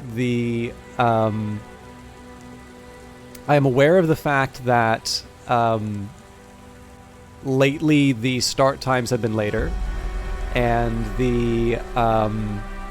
just generally I've been on like lower energy. I've just generally been suffering from a lack of sleep, and I'm working on it. I'm really setting aside this weekend to try and get myself sorted out. So I'm not going to promise, like 8 hours of casting like last week, but I will definitely make sure, and again, unless circumstances kind of run away from me, I want you to know that I am aware of sort of the fall in terms of the quality, and I will make sure that I'm starting on time and really giving it my focus will be completely on Cloudpunk. That said, though, I really enjoyed this, and I actually really enjoyed all of you kind of coming in and talking about the game with me. I like that this game provokes conversation, and I'm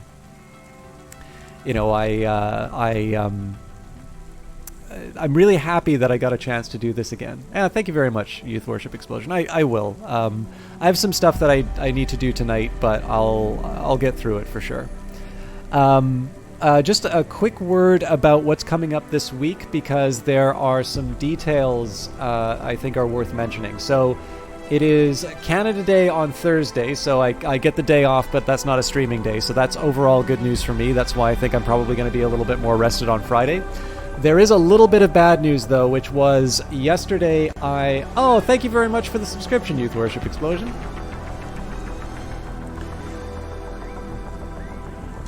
I'll let the Ark of the Covenant have its moment, and then I can wrap up.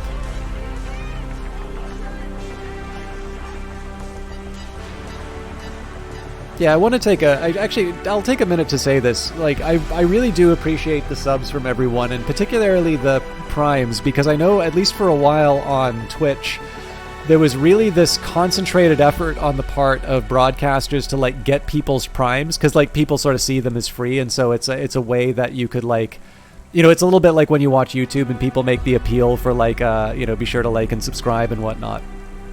That was sort of that was like the Twitch equivalent of it, and so I sort of appreciate that there is a lot of demand for people's Prime subs, and when I see people do that for me, like I don't do those calls to action, and so I realize that people are giving up something that is considered quite valuable on Twitch, specifically to me. So that's it's something I really appreciate. Oh, that's really great, Youth Worship Explosion. Have you left a comment? Like, would I recognize you as a name from my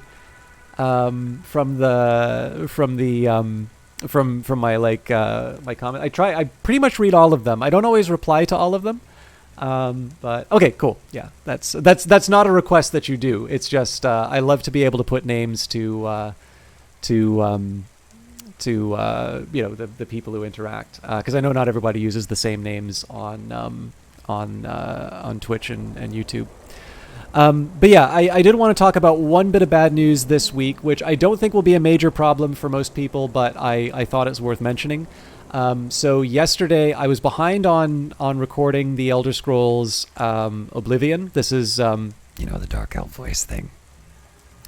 And I did record a full episode for that quite late at night.